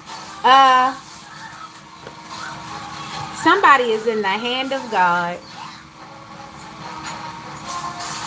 And I didn't know that it can get any better than limo service, but apparently it did. This is much better than Oh, I forgot to close the cabinet. This is much better than limousine service. You are not only being escorted, you are being placed where God wants you to be. The attitude is gratitude. Somebody is being placed by God. They don't gotta walk, they ain't gotta catch a ride or an Uber or a Lyft. They ain't even gotta take an elevator or the stairs. God is lovingly placing someone in their position. That's what I call divine intervention. All right. Thank you, Lord. Thank you, Father God Most High. I appreciate that. Your loving mercy and your tender, oh my God, your tender loving care. Now that's the real TLC. Boo boo. Turn it down, boo. Turn it down. I love how he gives me that old mischievous look while he turn it down, knowing he's going to turn it up sooner or later because he's going to want to hear a part or two. All right, so here we go, Aries. I was supposed to be doing that quick, but shoot, that Pisces reading was beautiful. That is ascension. Anybody else going through ear popping, lymphs leaking? You're getting the mucus running down and not through your nose. It's actually running so that you can spit it out. You're able to, your stomach is flatter, you're not bloating, that sort of thing. Your body is coming into alignment with exactly what he wants you to do. You're getting ready for your big photograph, okay? So we've got the 10 and the 9, and we've got the Knight of Pentacles. Somebody is upset, okay? Aries, there seems to be an Aries, dark worker, Knight of Pentacles, that is upset because the Wheel of Fortune is indeed turning in your favor, collective. Then we've got the 9. Someone is up all night, worried about your ascension, worried about what you might do, worried about what you might say, worried about what's going to be exposed in the near future. They can feel it happening. There are some paranormal activities happening in the wee hours of the night. Somebody is hearing something move. Someone is thinking that they see something staring at them. Who knows? Might be you, might be the mirror, might be your imagination, might be that little monster that you keep identifying with instead of going towards the Lord. Okay, so now we've got the 10 and the 9, which still brings us back to a 10, which is a complete cycle. Good luck, karma, life cycles, destiny, turning point, change, inevitable fate, ups and downs, unpredictable. See, this is how the world works. You never know, so you have to pay attention. Everything depends on how you react. Sometimes you're in a situation where you're in front of a person, and the way you react makes you a richer person or a poor person, makes you a healthy person or an unhealthy person, and it all is how you respond to the universe. Those tangerines smell so good. They just shot up in my nose, that citrus. Okay, so good luck and karma. Be sure of what side of karma or dharma you're on. Life cycles, destiny, turning point, change, inevitable fate, ups and downs. So while somebody is definitely going up, they have to know that their elevation actually signals that someone else is falling off. Because there was somebody who tried to apply a glass ceiling. There was somebody who tried to put a barrier in your life. There was somebody who said, hey, as soon as you see this name, we're blackballing them. We're not trying to let them get here, there, or anywhere. Somebody is about to be exposed for being that sadistic and that masochist. Someone has already had a dream knowing that they are going to be on the chopping block sooner or later due to the things that they've been doing. They've gotten away with it long enough. That has been a good ride. Now the ride is over and they know it. Intuitively, they know it because things that go bump in the night are surely warnings before destruction, okay? Knight of Pentacles, this is what it looks like. This is a person who wants to be a light worker so bad out of their mouth, but they're definitely doing the deed of the dark work. Look at the dark horse that they are coming in on. And they're coming in a premise of pentacles.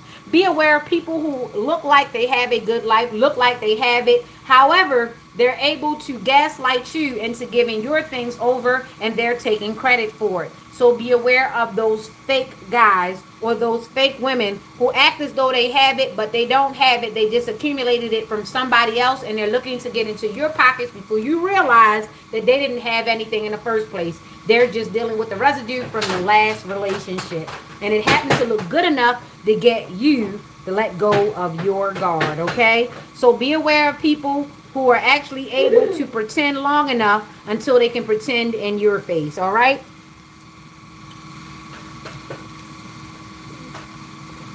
10, 9, dark. Okay? We have Jupiter. We have Gemini. We have Aries. We have Scorpio. This has been the Aries. Not Scorpio. Why? How in the hell did I say Scorpio when I'm actually touching Taurus? That is wild. Somebody's trying to mix the signals. I'm saying Taurus, and I wanted to say Taurus, and I ended up saying Scorpio. So maybe this Taurus is being led by a Scorpio to do dark work or to pretend as though they are one thing and they are not another. Somebody's going to pretend that they're a good person, but they are a bad person. You have to use your discernment because people do know how to play long games, and they have other people assisting them. They will have other people send them money to pretend as though they have it just long enough to get into your good graces and stay there. So be aware of contracts that you sign outright and contracts that might be hidden in interactions. People giving you things or not giving you things. Some people feel as though if they give you something, they have bought your loyalty. They have bought a space in your life. They have bought time from you. They have bought a space on your couch. Some people feel as though they've bought a plate because they bought you a cup or a soda or something like that. Be aware of how people will try to lock you in by doing small little inconsistent deeds and feel as though you owe them the rest of your life. You do not let anyone guilt trip you into anything. Remember that time I did? Yes, I do. That time is over. What have you done for me lately? Ooh. All right. So that was the Aries reading, 10 and 9. That is 19, which brings us back to 10. That is a complete cycle. The complete cycle is somebody's upset, somebody's going down while you're going up, you're staying sucker free. And that's what it is for me. All right. There you go. Here are the cards: Sun, Moon, Rising, Aries, Gemini, Taurus, Jupiter. Is that Jupiter or is that Saturn? Hold up, let me look. Because sometimes I mix the two up. Grab another look. I think that is, why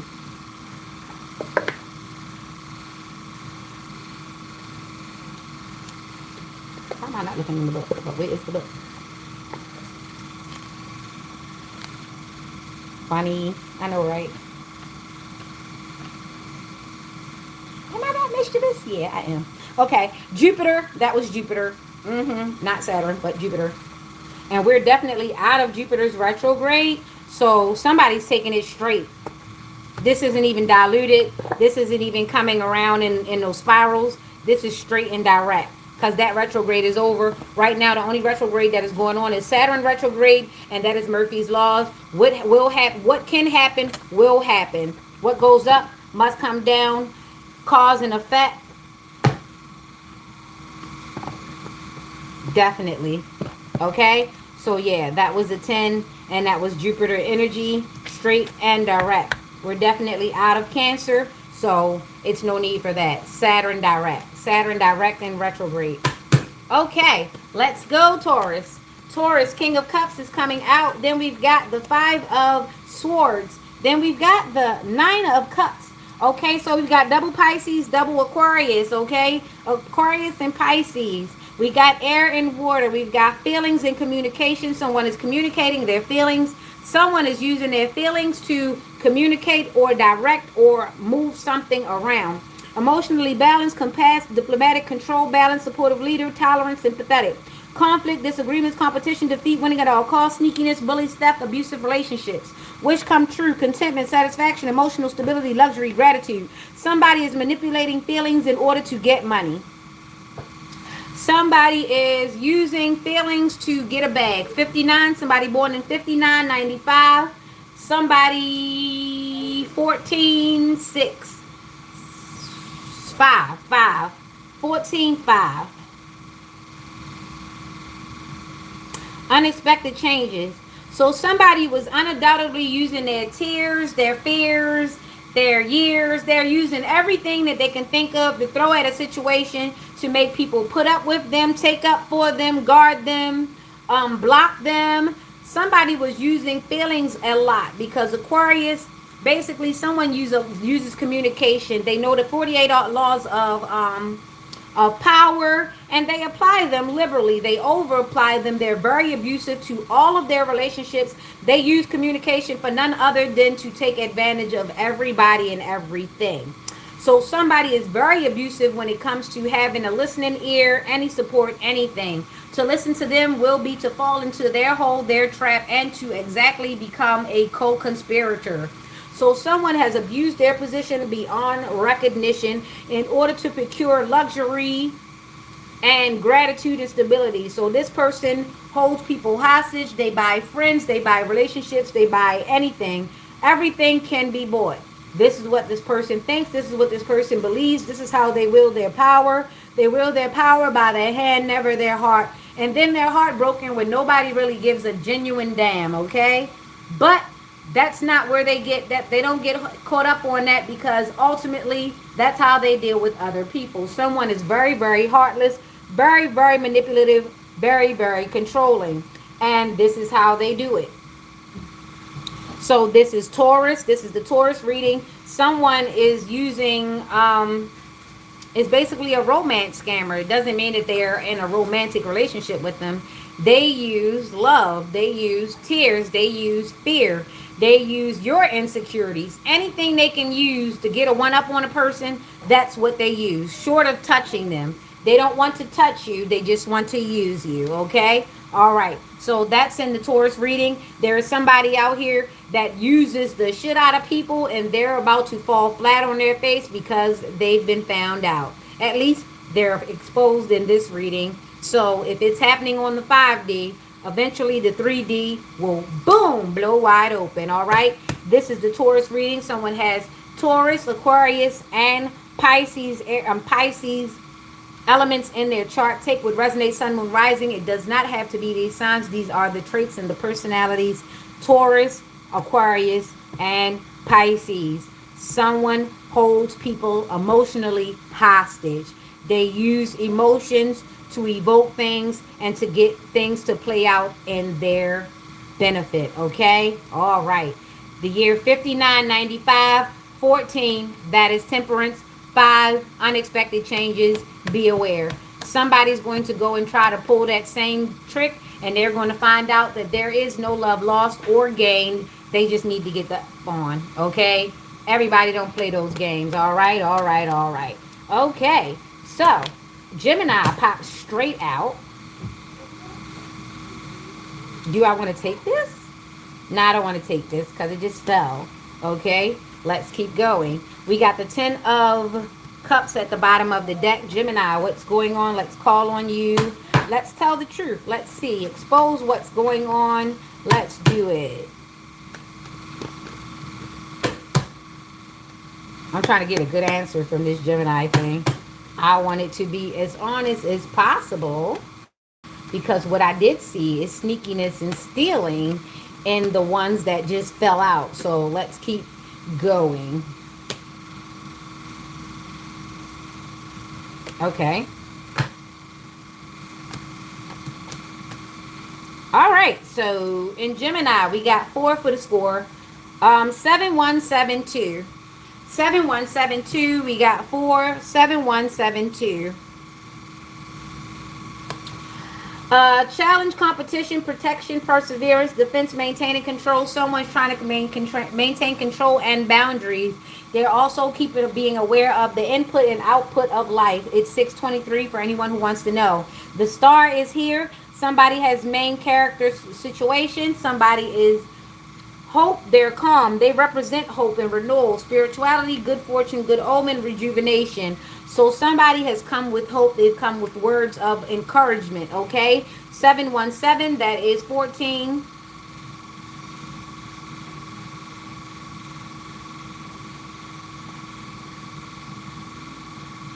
That's 24. Plus 2. That's 26. So we've got an 8. Be sure what side of karma you're on. 7 plus 17 plus 2.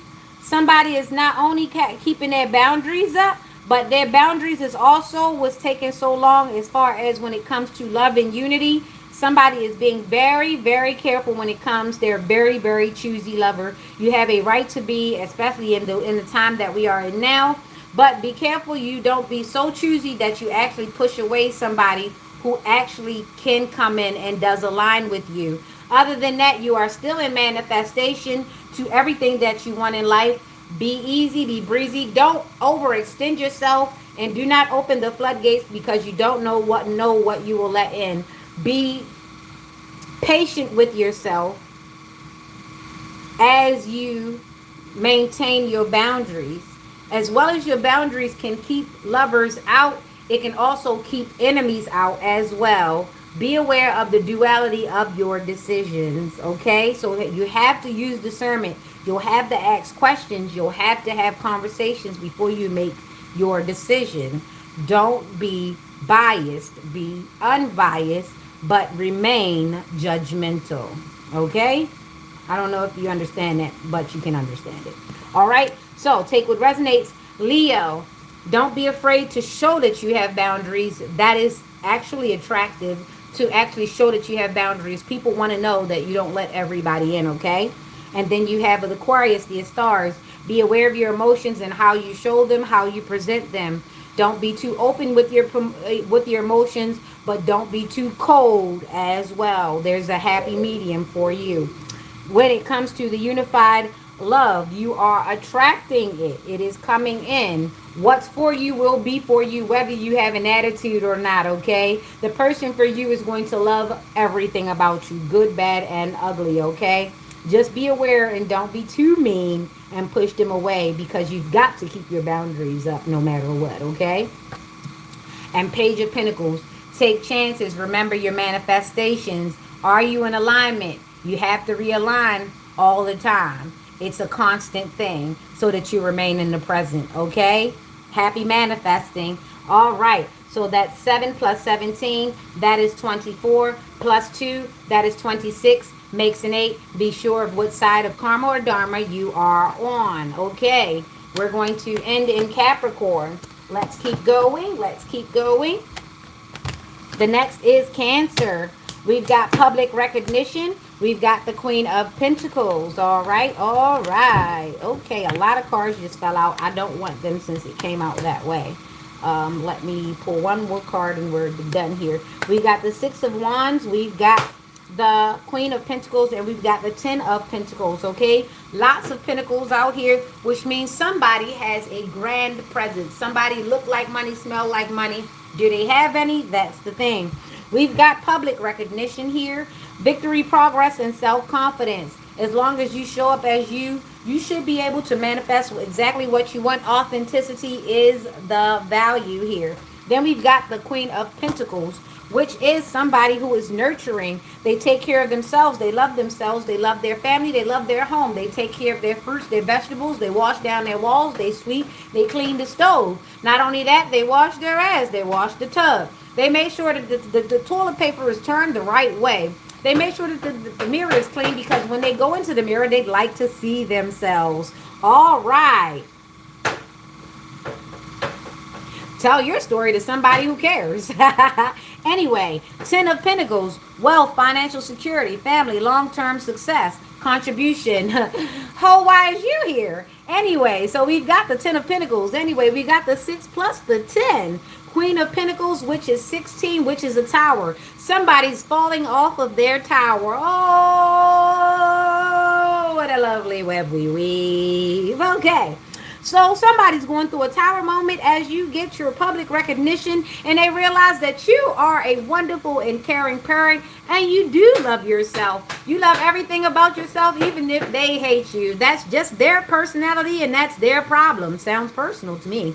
Anyway, so that is the path to your wealth and your abundance. That is the path to your wealth and your abundance, okay? That is the key to everything that is you. Being able to go forward without letting anyone try to dim your light, okay? All right. Anyone who has to try to dim your light in order to shine isn't that bright anyway. Let's say they're worse than the waxiest crayon.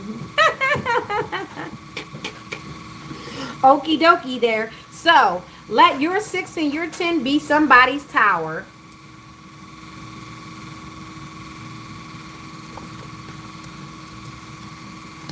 All right. And that's the 7, which is a complete cycle. Yeah. Okay.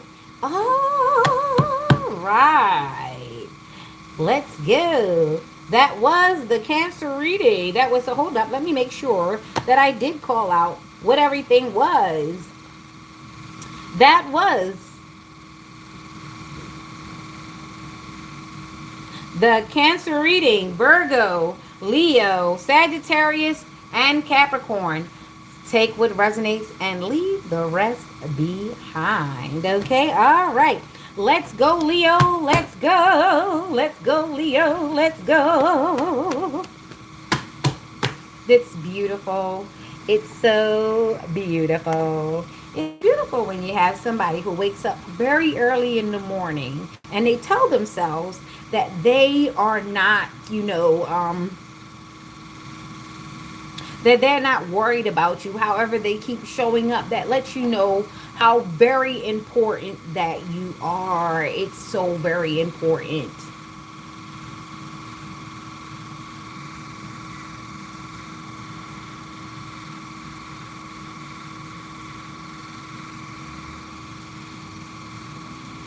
perfect. Yay. Okay, so Leo, what's going on? We just did Cancer, and that was a beautiful read. Okay, Knight of Swords, and we've got the Four of Wands, and then we've got nothing else but the four out here. Ancestor message. Someone's ancestor wants to reach out and let them know whether they like what they got going on or not. Let's see. Ambitious, action-oriented, driven to succeed, fast-thinking, defending beliefs. Okay, so somebody's ancestors are ready for you to do the thing. They're ready for you to shit or get off the pot, because you're going to be releasing souls from your generation. Some of the people that passed over, they weren't able to achieve any of the things that you were able to achieve. They weren't able to see the things that you were able to see. They weren't alive during the time that you happened to be able to witness these things come around.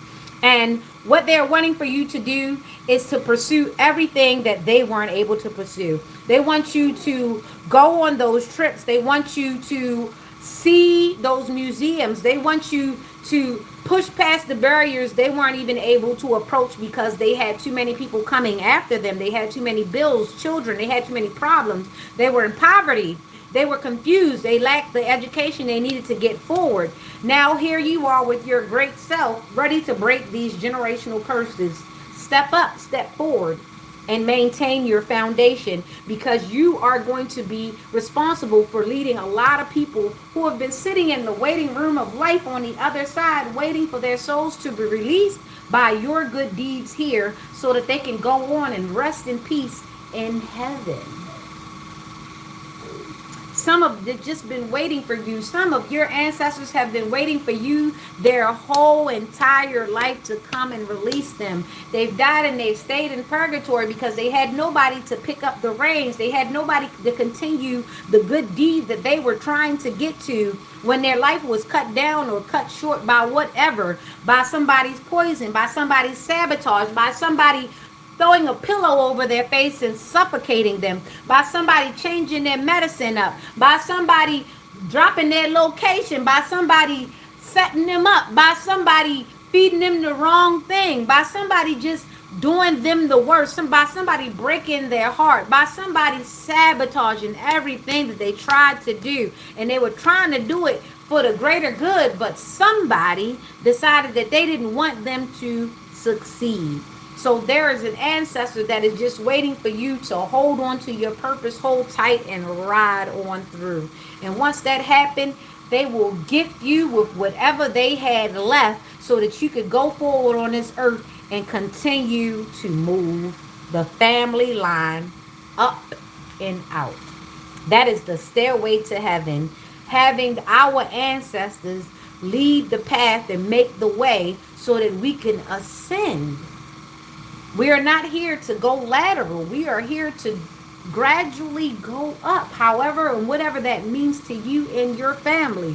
And when I say this, I don't say this because I'm Xing out one situation from the other. I'm talking about all of us are supposed to be ascending to a better situation in this existence.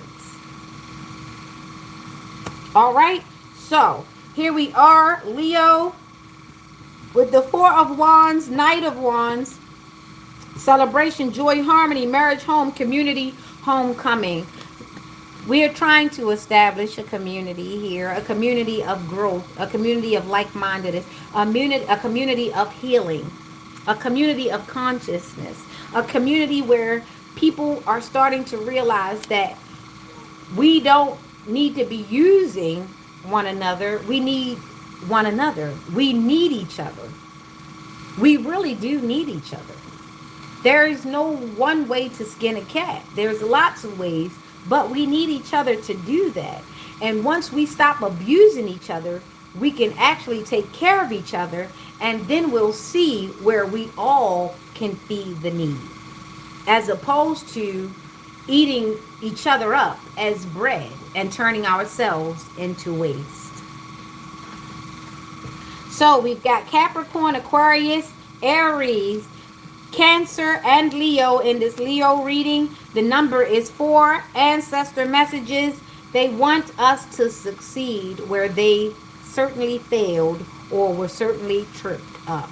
They would love to see us succeed even just a little bit more. Okay? There you go. That was the Leo reading. Let's go, Virgo. Let's go. Bye. this coffee up. Me and my coffee. Let me tell you, it's not blueberry today. It's not blueberry. It's caramel. I love caramel. I love caramel. I happen to be the complexion of one of the caramels. Okay, we have the syrupy caramel, which happens to be dark like me, and then we have the other caramel that happens to have a little bit of milk in it and some butter, and that's also caramel. Right. That's like the toffee type of caramel. There are two types of caramel. Both of them are good. I don't like nougat. I don't know what made me say that. I don't like nougat. I don't like the Three Musketeers. The power of three. There's three of them. And I don't like them. Much like that nougat.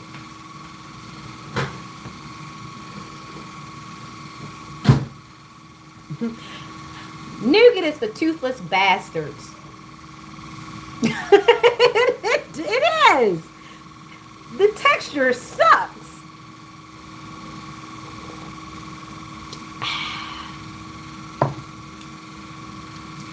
Nobody better eat my Butterfinger.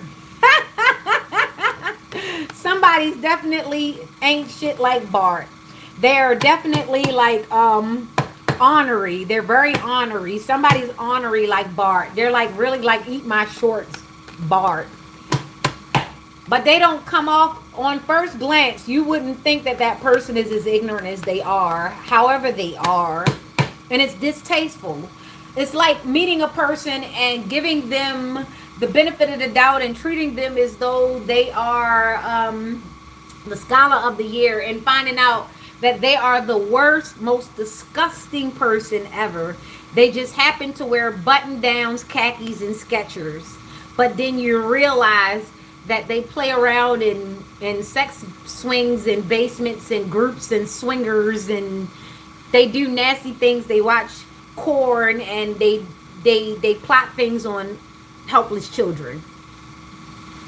However, they appear like Mr. Rogers. Yeah, that type of ignorance. It's somebody like that.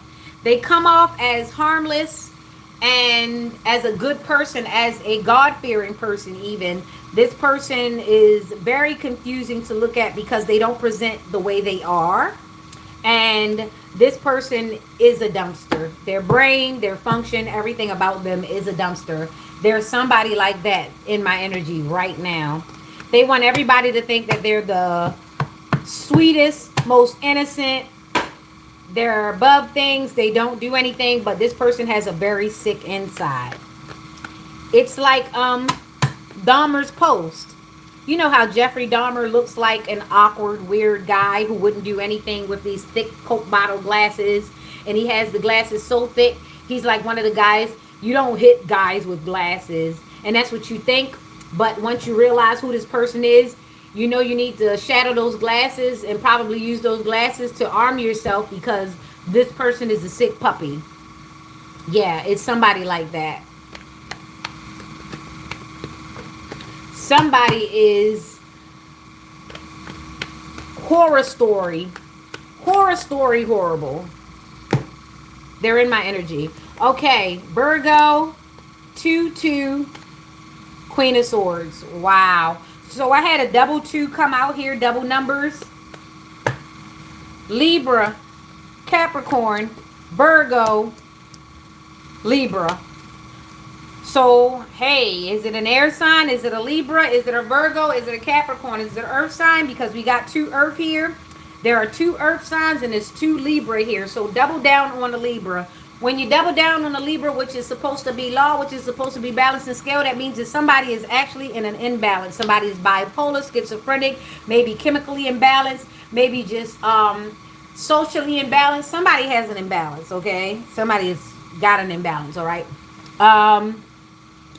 They're in deadlock. Somebody's in deadlock. Somebody's trying to hide the fact that they're having an imbalance. Somebody is crashing out in the inside, and maybe that's starting to play out on the outside. And we have the 2, which is balancing the polarities. Somebody's bipolar like shit. And somebody is being cut off. Somebody is being cut off Whatever they got on the inside, whatever they got going on is coming out on the outside, and people are starting to see it, and bam, it's not nothing to cut this off. Somebody is trying to cut off.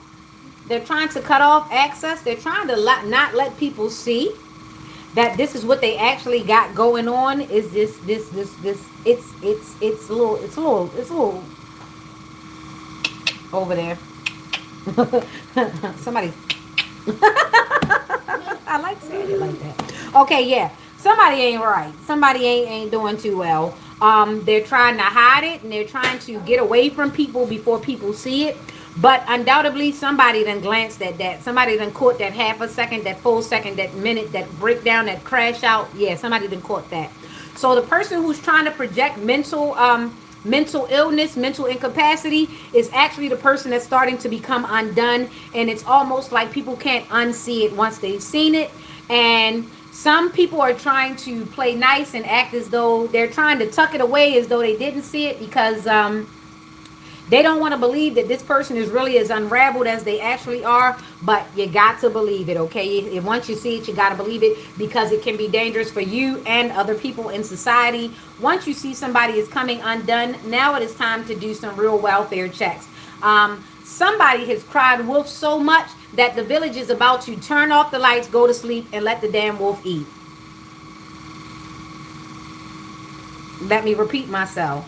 Somebody has cried wolf so much that the village is about to turn out the lights, close the door, shut the windows, draw the curtains, and let the wolf eat, because some people need sleep. Some people being tired of being called to fake emergencies, fake events, staged events. Somebody is getting tired. They're tired of showing up and having to bear false witness to a situation that is going nowhere fast. Somebody is being morally depleted. Somebody is being socially bankrupt. Somebody is committing social suicide. While they attempt to shut someone else off from the public, from knowledge and recognition, some people wish they never knew this person. They wish they never came across, spoke to this person, said hello, said hi, exchanged numbers. Some people are running for the hills. What the hell have they unleashed, enabled, or opened up? Is that Pandora's box? We don't know. We thought it was a human being, but you kept letting it talk. Okay, clean your ears and do some gargling, because there's a lot going on there. All right, Virgo, that was your reading. Totally imbalanced, totally bipolar, totally unhinged, unleashed. People are trying to run for the hills. They're hiding. It's as though the roaches came across a really good snack. They opened up they turned on the lights and found out it was poison, and now everybody is running for the hills, okay? Unbiased judgment, independent, clear boundaries, direct communication, clear-minded, perceptive. People are closing their doors, shutting their eyes. People are looking the other way. They wish they never looked in that direction in the first place. However, they can't unsee it, and they don't want to see it anymore, because to take it in is to take them down. All right, that was the Virgo reading. Sun, Moon, Rising. We've got Virgo, Capricorn, and Libra in this Virgo reading. Step up, Libra, you're next. The last one is going to be Capricorn. That is at the end of the year and the beginning of the year, ending out in December and starting off in January. Let's see. Libra, you jumped straight out here. Jumping out the window with this one. Okay, it's a lot of cards came out. There were 6 cards came out. I'm going to let you see them because I called them. Ding. How the hell I end up with you? I ain't another you do. Don't got no time for playing a fool. You're making and you're breaking up. Hey, you're making and you're breaking up. Oh, you're making and you're breaking a rule. You're making and you're breaking a rule.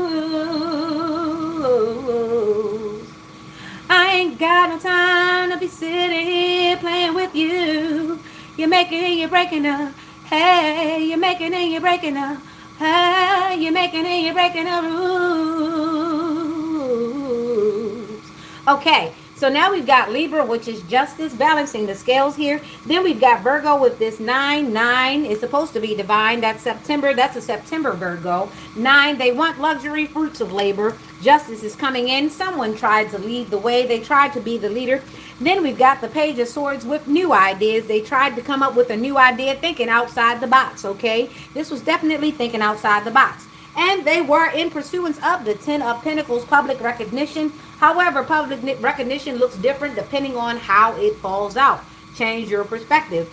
Now we've got the Ace of Pentacles, abundance, manifestation, opportunity, new career, financial opportunity, new venture, prosperity. Now someone, Libra, balancing out the scale, someone needs to look for a new mode of income. Somebody needs to look for a new leadership. Someone needs to look for everything new. Everything needs to be new.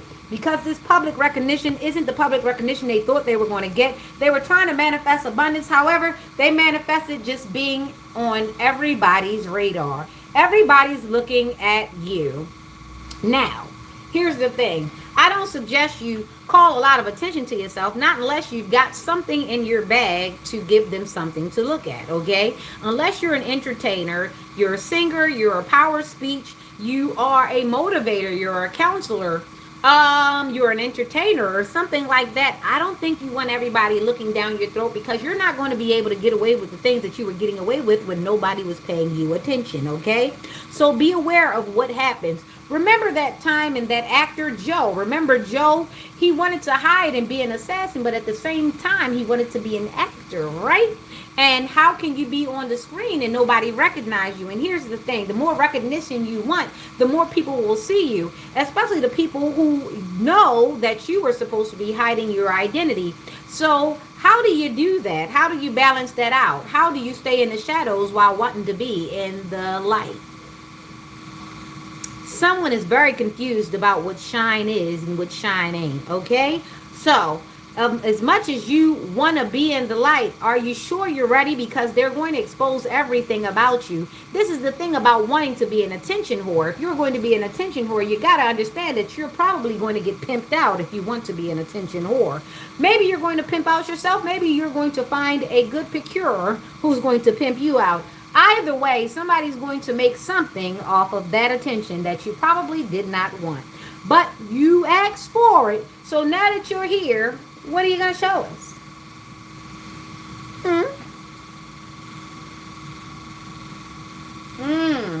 Now here I go again. I see your crystal vision. I keep my visions to myself.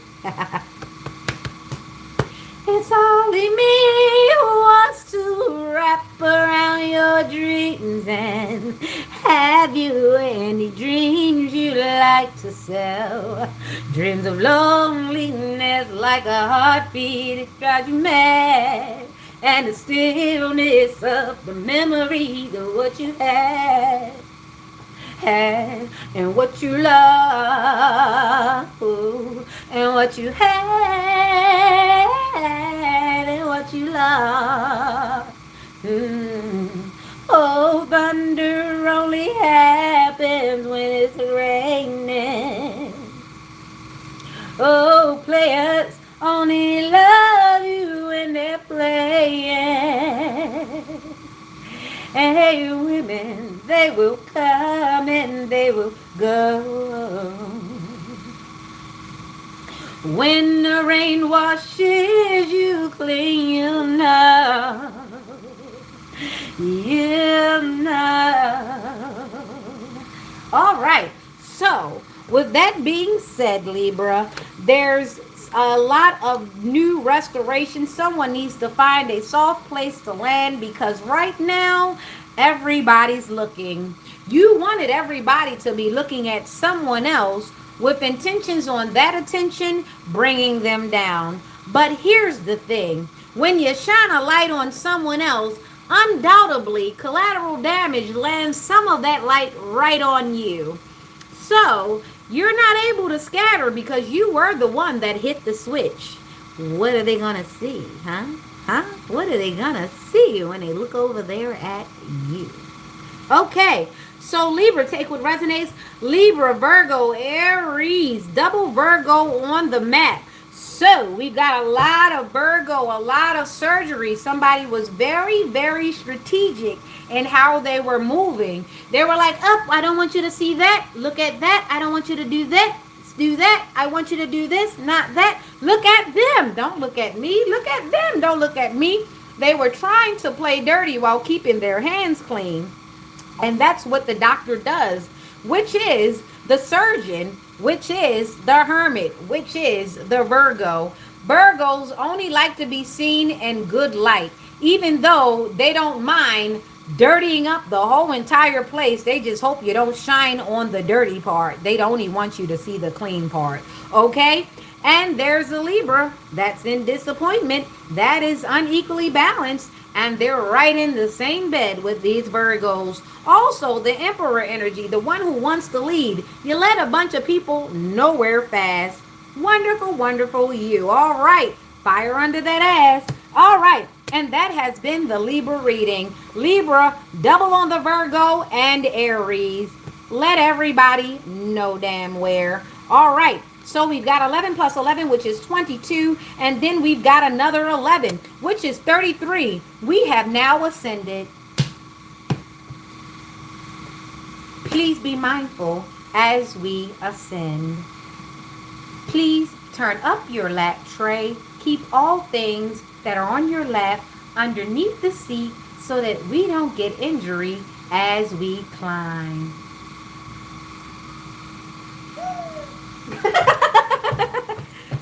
Happy, joy. That was the Libra reading. Come on, Scorpio, let's go with your passionate, beautiful self. That is the desert scorpion. That's the desert crab. It is an amphid or something like that, an amphid. That's what they're called, scientific, right? And they have poison and venom in the tail, and it's a quick strike, right? But in the front, they look as a crab. They have the pincers in the body. But in the back, there is a long tail that has a thing that looks like a fountain pen on the tip of its tail, and that is how it administers poison and venom to its prey. To its prey or to its enemies, because some animals only react violently to threats. They aren't normally a threat to anyone, not unless someone pursues them. So someone has become reactive. They are no longer a sitting duck like a lamb. They're no longer bait. Somebody is now reacting. So it changes the whole dynamic once a person realizes that they don't want to be a victim. So now it's like you're on even ground. You've got to watch out for this person to strike back too. Somebody doesn't like that. Scorpio, let's go.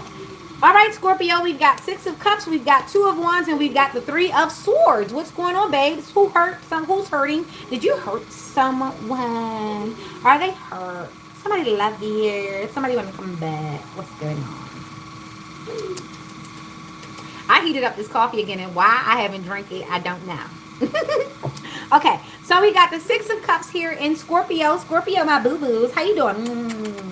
What you love me, your passionate self, okay? Familiarity, happy memories, reminiscing, childhood memories, innocence, joy, nostalgia. Somebody really liked a lot of things about their childhood. They liked themselves as they were younger, as they were...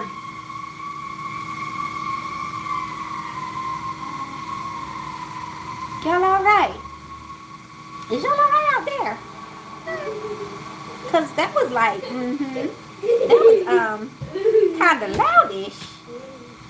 And you know, sometimes the intensity is by the sound. Palpable. I love you. I love you. All right, so yeah, he came in here with all this and just go away. He's a mess. All right, so Stuff that you would love about your childhood is stuff like this. These memories, tickling and all that stuff, right? The kaleidoscope. A kaleidoscope is one of my good childhood memories. It exposed me to scientific magic. It's so magic to know that a cut, the way you cut, the angle you cut on a piece of glass, and the way you put colors would make things change and change the setup and the makeup, and like be like vision splitting and cell splitting all at the same time. It's like almost like applying visuals to a scientific petri dish and nuclei, and all of it comes together to make art and bubbles and colors and a prism and shapes. And it points to geometry and how the universe in geometry and how science, it all becomes magic right in front of our eyes, and it becomes that mystical thing that you can't explain, not unless you're ready to break apart every single thing, just like we break apart words in the Latin into British and English, and how we put the suffix and the prefix together. It's just like that. That's what magic is. It is the combination of all these things to bring about something that's not so easily explained. Oh boy, I took you on a trip there, didn't I? But a good trip nonetheless.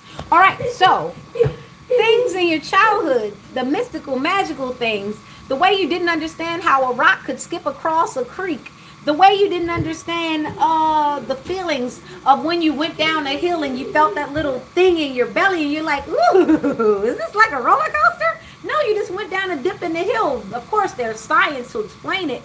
But before you get to the boring thing of science, as a child, you just enjoy. Like, hey, that was like a roller coaster ride. My stomach did a little dip. It was wonderful. It felt great.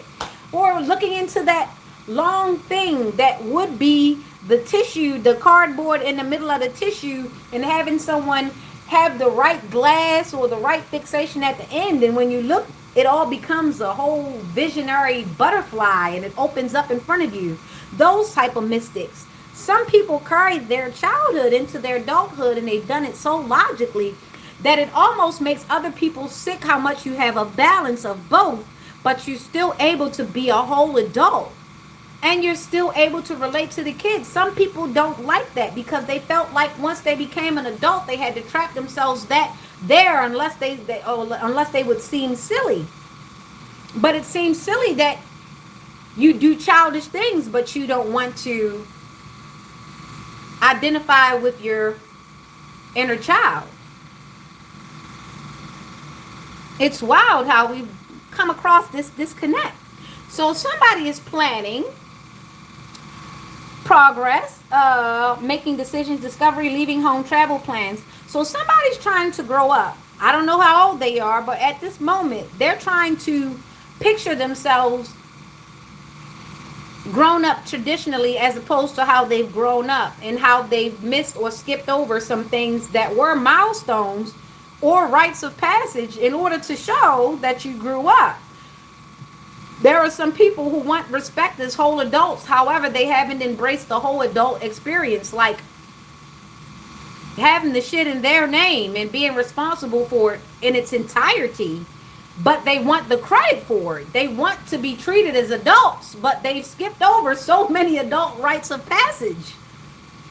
It's wild. It's like they want to get into adulthood by default. They just want to grandfather into the system of being the leader. But it doesn't work like that. You actually have to lead something somewhere in order to be given that real exact crown, in order to sit on that throne, in order to really embrace that title. You actually have to show that you can effectively lead someone out of trauma, lead someone to the graceland. Some people don't ever want anybody to realize that they've led no one nowhere. They have successfully grandfathered themselves into adulthood and claimed the title of a leader without actually getting anyone any fucking where, including themselves.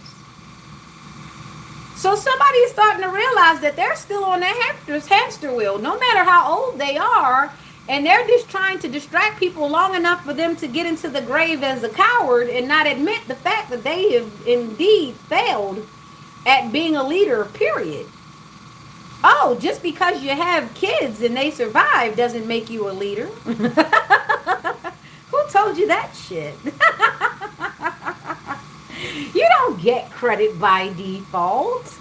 I'm so sorry for the people who made you feel as though you didn't actually need to lead anyone to freedom in order to take that title.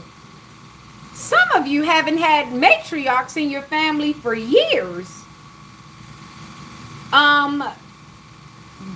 The proof being, no one has shit. No one's complete. They don't have complete relationships. They don't have family that they can call on respectively. They're not respective to their family. They only divide and conquer. They only pass judgment. They only use comparison to pretend as though they're the matriarch. But they really haven't led anyone to finish college. They haven't led anyone to raise their children all the way from the cradle to the grave. They haven't allowed anyone to come into marriage and protect their marriage. They haven't helped anyone protect their reputation. In fact, they've encouraged all sorts of holes in everyone's life except their own. Even when their own has holes, they don't admit to it. They're not authentic. They're very hypocritical. So yes, there's somebody who claims or wants to be named as the patriarch or the matriarch, but they ain't taught nobody nothing. They haven't taken any generation anywhere, but they still want to be the leader by default. They just want to be old enough to say, I'm the leader.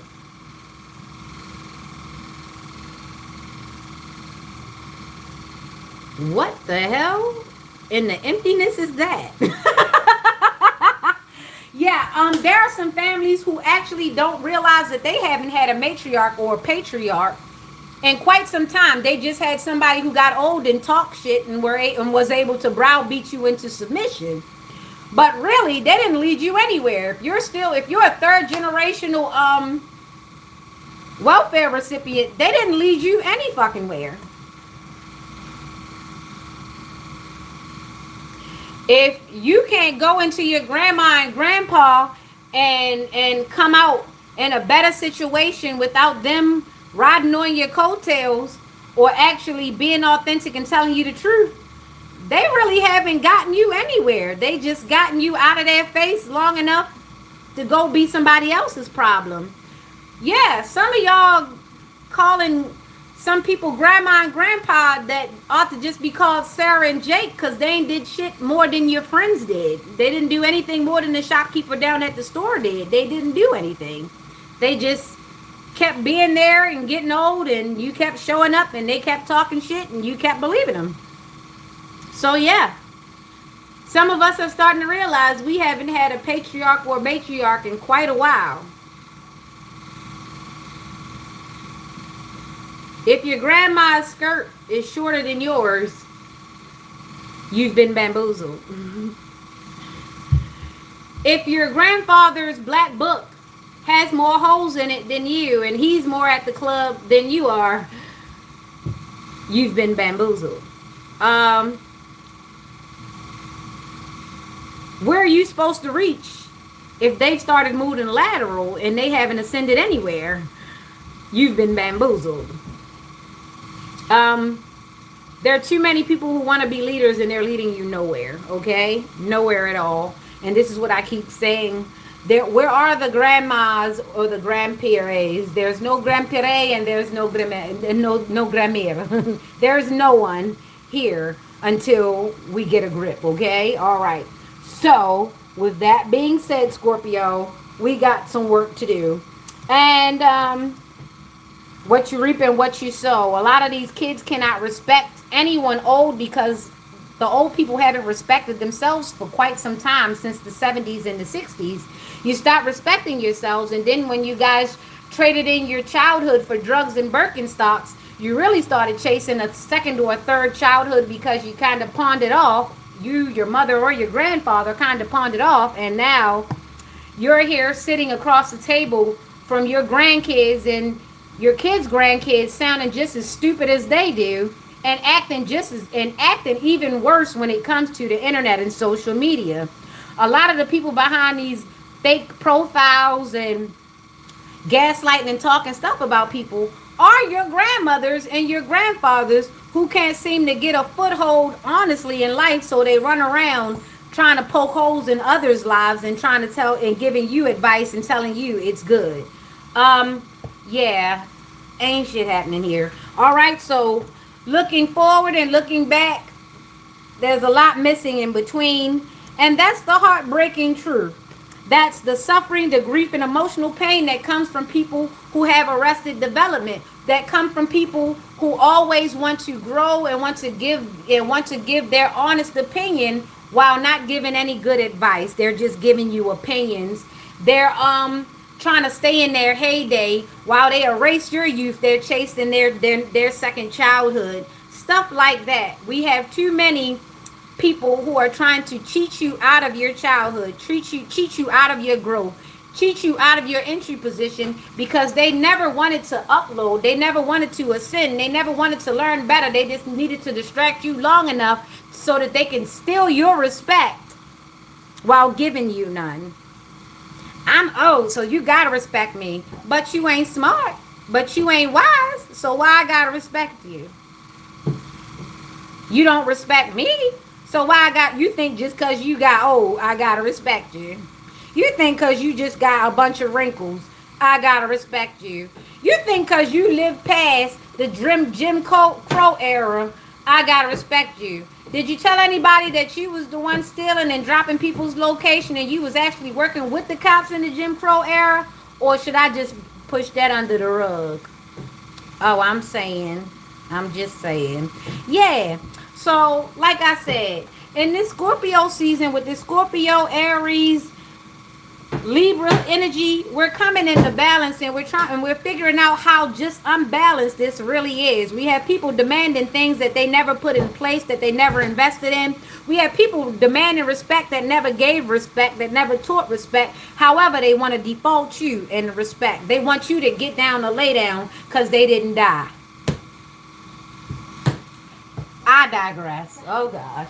Okay, so Scorpio, here we go. We're going to tell it as it is. We're going to be passionate. We're going to stand on our beliefs. And we're going to reap what we sow. Certainly, if you put in the work to earn respect, then certainly respect you should get. But a lot of this, I'm going to grandfather. I'm going to give you leadership by default just because I got old. Just because I was able to buy a car doesn't mean that I was wise enough to keep a car. Doesn't mean that I was wise enough to make the money. Doesn't mean that I didn't scam to get it. A lot of these daggone kids is more upholding in society than some of these older people. They didn't tell you at what point they decided to start moving wrong and become scamsters, fraudsters, and stealers, and people signing up for faulty life insurance policies and trying to get you on life term and then trying to get you out of here because they didn't do any work. They didn't save up. They gave all their money to every man that came about. They gave all their money to every woman that came about and didn't want you to sit there and take it because they didn't let you know that you was their contingency plan, because they are not good at money. They just good at looking like money. Somebody's finding out that thing that they thought was balanced is indeed unbalanced. They are ready to capsize somebody's ship. Don't rock the boat. Don't rock the boat, because it's going to turn over. Somebody gonna rock the boat. All right, Scorpio, Aries, Libra. We've got 6, 2, and 3, which is bringing that to an 11. Somebody intuitively knows somebody is ascending. Right now, they are an awakening to what I am saying.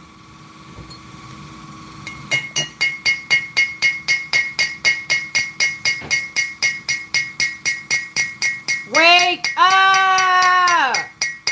I love that part with Lawrence Fishburne in School Days. Wake up! Message. Okay, so now we're off to Sagittarius. The end is Capricorn. Here we go. I was supposed to fit this in the 50 minutes. So far, so not good. Okay, 10, 10, and 1. Wow. 10, and 1. 10, 10, 1. Sagittarius, what are we cooking up, babes? All right. Painful endings, deep wounds, betrayal, loss, crisis, failure, collapse, defeat. Somebody is at the end of the road. Oh, to the end of the road. Still I can't let go. It's so natural. You belong to me. I belong to you. Hey. All right, this is the end of the road. Somebody doesn't like it, but this is what it's got to be. It's going to be. It's going to be what it is. So what's it going to be? What it ain't going to be? What it is going to be? What it like me? Okay, all right. That's my Gucci. Let me chill. Let me chill. Choo, choo, choo. All right. So we've got 10 of swords. Painful endings, deep wounds, betrayal, loss, crisis, failure, collapse, defeat. Then we've got wealth, financial security, family, long-term success, contribution, abundance, manifestation, opportunity, career, financial opportunity, new venture, prosperity. Okay, Sagittarius, Gemini, and Virgo elements. Somebody has come to the painful ending. They've come to the end of this wealth and security. Somebody doesn't like it, but the rug has been pulled up under them. Unexpected changes are coming down the line. They never expected it. It's like getting swords in your back. Hey, if you are willing to betray, just know that there are things and there is a season where you will be betrayed. Just know that there's a season where you will be betrayed, okay? What goes around does come around. Thank you. Attitude of gratitude. Yep. All right. So, somebody was willing to betray. So, if you are willing to betray, just know that you're in alignment with betrayal. So, someone is about to receive all 10 swords in their back, if not 10 times 10. So, that might be 100 swords. Somebody's going to find themselves on an onslaught of attacks, okay? All right, so then we've got the 10, wealth, financial security, family, long-term success. This is what's going to be under attack. Slowly but surely, somebody is going to find themselves aligned with every last one of these pinnacles being attacked, okay? Every area, beauty, health, wealth, life, social, love, associates, friends, co-workers, clients. Oh boy, consumers. This person is about to start catching it from everywhere in their life. Even them. Their dog might even bite them. That's how serious it is. Somebody put out negative energy, and then when the negative energy has nowhere to go, it has to come back. Okay? We don't know how it'll be multiplied, but it has to come back. Somebody is about to be falling out with a little bit of everything and everybody. They might even get hit in the head by something that they just bought. It might just fall and hit them in the head just because. I'm trying to tell you, it's like that. Somebody is about to be attacked in every area of their life. Every area in their life where they want everybody else to be attacked, they're about to get it in cruxes, okay? And then we've got 1. This is their manifestation. This is what they manifested.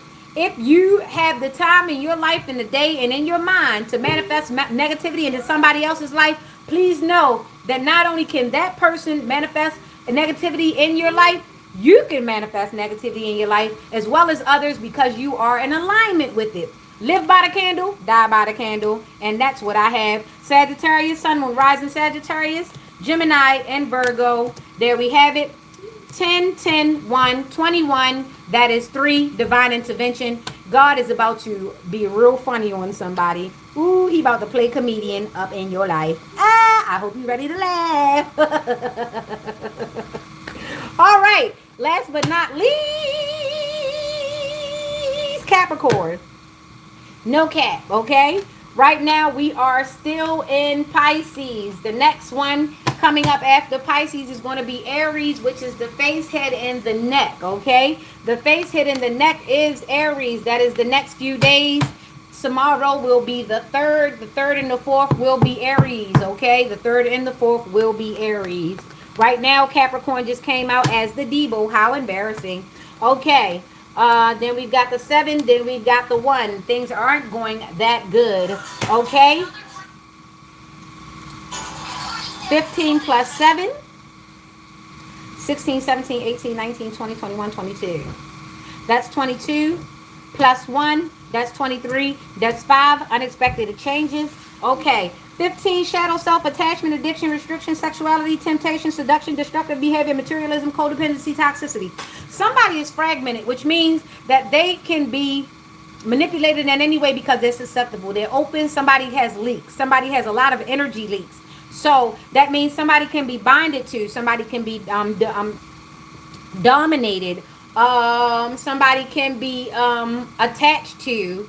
Somebody can is susceptible to love spells as well as poverty spells as well as necromancy. Okay, so somebody has all of these openings in their energy. Okay, and that means that they're very receptive. They're very addictive. Somebody should stay away from all substances because they're susceptible to addictive behavior. Somebody can go in being one way and be changed, okay?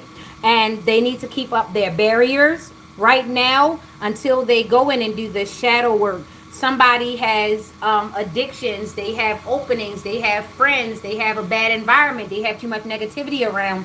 There is something around them that is making them susceptible to the influence around them. There's something that's opening them up to where somebody can spiritually or energetically interfere in their aura or their energy, okay? So somebody needs to keep up boundaries, maybe put themselves in hermit mode for a while until they can figure out where the attacks or where the situation or where the bad energy is coming from.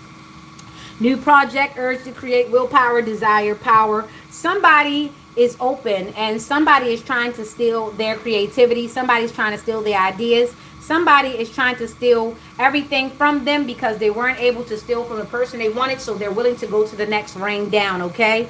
So somebody needs to keep up their barriers. Somebody needs to do some spiritual cleaning, some spiritual hygiene. Somebody needs to get some people out of their environment. Somebody definitely has somebody in their circle that cannot and should not be trusted. Don't leave this person around your man too long. Don't leave this person around your woman too long. They may not like your man or like your woman, but they are willing to do things with them in order to get a bind to you. Some people are willing to mess with your partner, mess with your family, do anything so that they can be in a position to siphon your energy through them, which means get your information, get your current status, get access to what you got going on, see what it is going on in your life. Somebody needs to put up a barrier because they have leaks, okay? And that is the Capricorn reading. Somebody needs to put up barriers, change their social standing, okay? Somebody needs to take care of themselves, go to the doctor, get visits, do their checkups, do some social work for themselves, do a background check. Do some cleaning of your social media. Unfollow people who you're no longer interested in, who you no longer talk to, who you're no longer friends with. And if you have people who are associated to them through another third party, get rid of them too. There is a leak in your energy. Somebody that does not need access to you has access to you, okay? So be mindful. Go over everything with a fine-tooth comb. And don't sign any contracts right now unless you have a lawyer or a fine-tooth comb to go over every idea and the fine print. I would not sign up for any disclaimers, especially any AI programs right now, because they haven't regulated AI to the point where I feel comfortable. So I don't know how you feel, but until they regulate AI to the point where people can't just come in and take over your whole entire likeness and do what they want with it, I won't be signing any contracts with anything that remotely says anything with AI, because I would like full control of my autonomy and my likeness at any given time. I should be consulted. I should be consented. I should be asked, okay? No one has the power to speak for me. And you should make sure you put things in place so people understand that if they are not going through you, then there is no one, okay? All right, so make sure you're up to date on your spiritual hygiene. You're up to date on yourself, and you're very self-aware, and nobody can move you, okay? We got double Capricorn right here, okay? I'm going to cover this up because the devil does look a little wild right now. We've got Leo and Capricorn, and we've got the Ace of Wands. Protect your ideas, protect your environment, protect your new house, your new car, your new job, your new spouse. And even if somebody you just like, don't let people know you like them. Because I can't tell you how many people I said, oh, they're cute. And the next thing you know, they got a whole family with somebody who I couldn't stand. And they just decided that they were going to have a family with them. Whether they were a good person or not, they just decided, hey, if she likes them, I should get them. So Keep all of that to yourself. Sun, moon, rising. 15 plus 7 plus 1 turns from 22 to 23, which is 5 unexpected changes. Be aware, be alert, be good, be careful. Don't come for me because I haven't come for you. Until next time, this is Nix. Get your fix. Bye bye.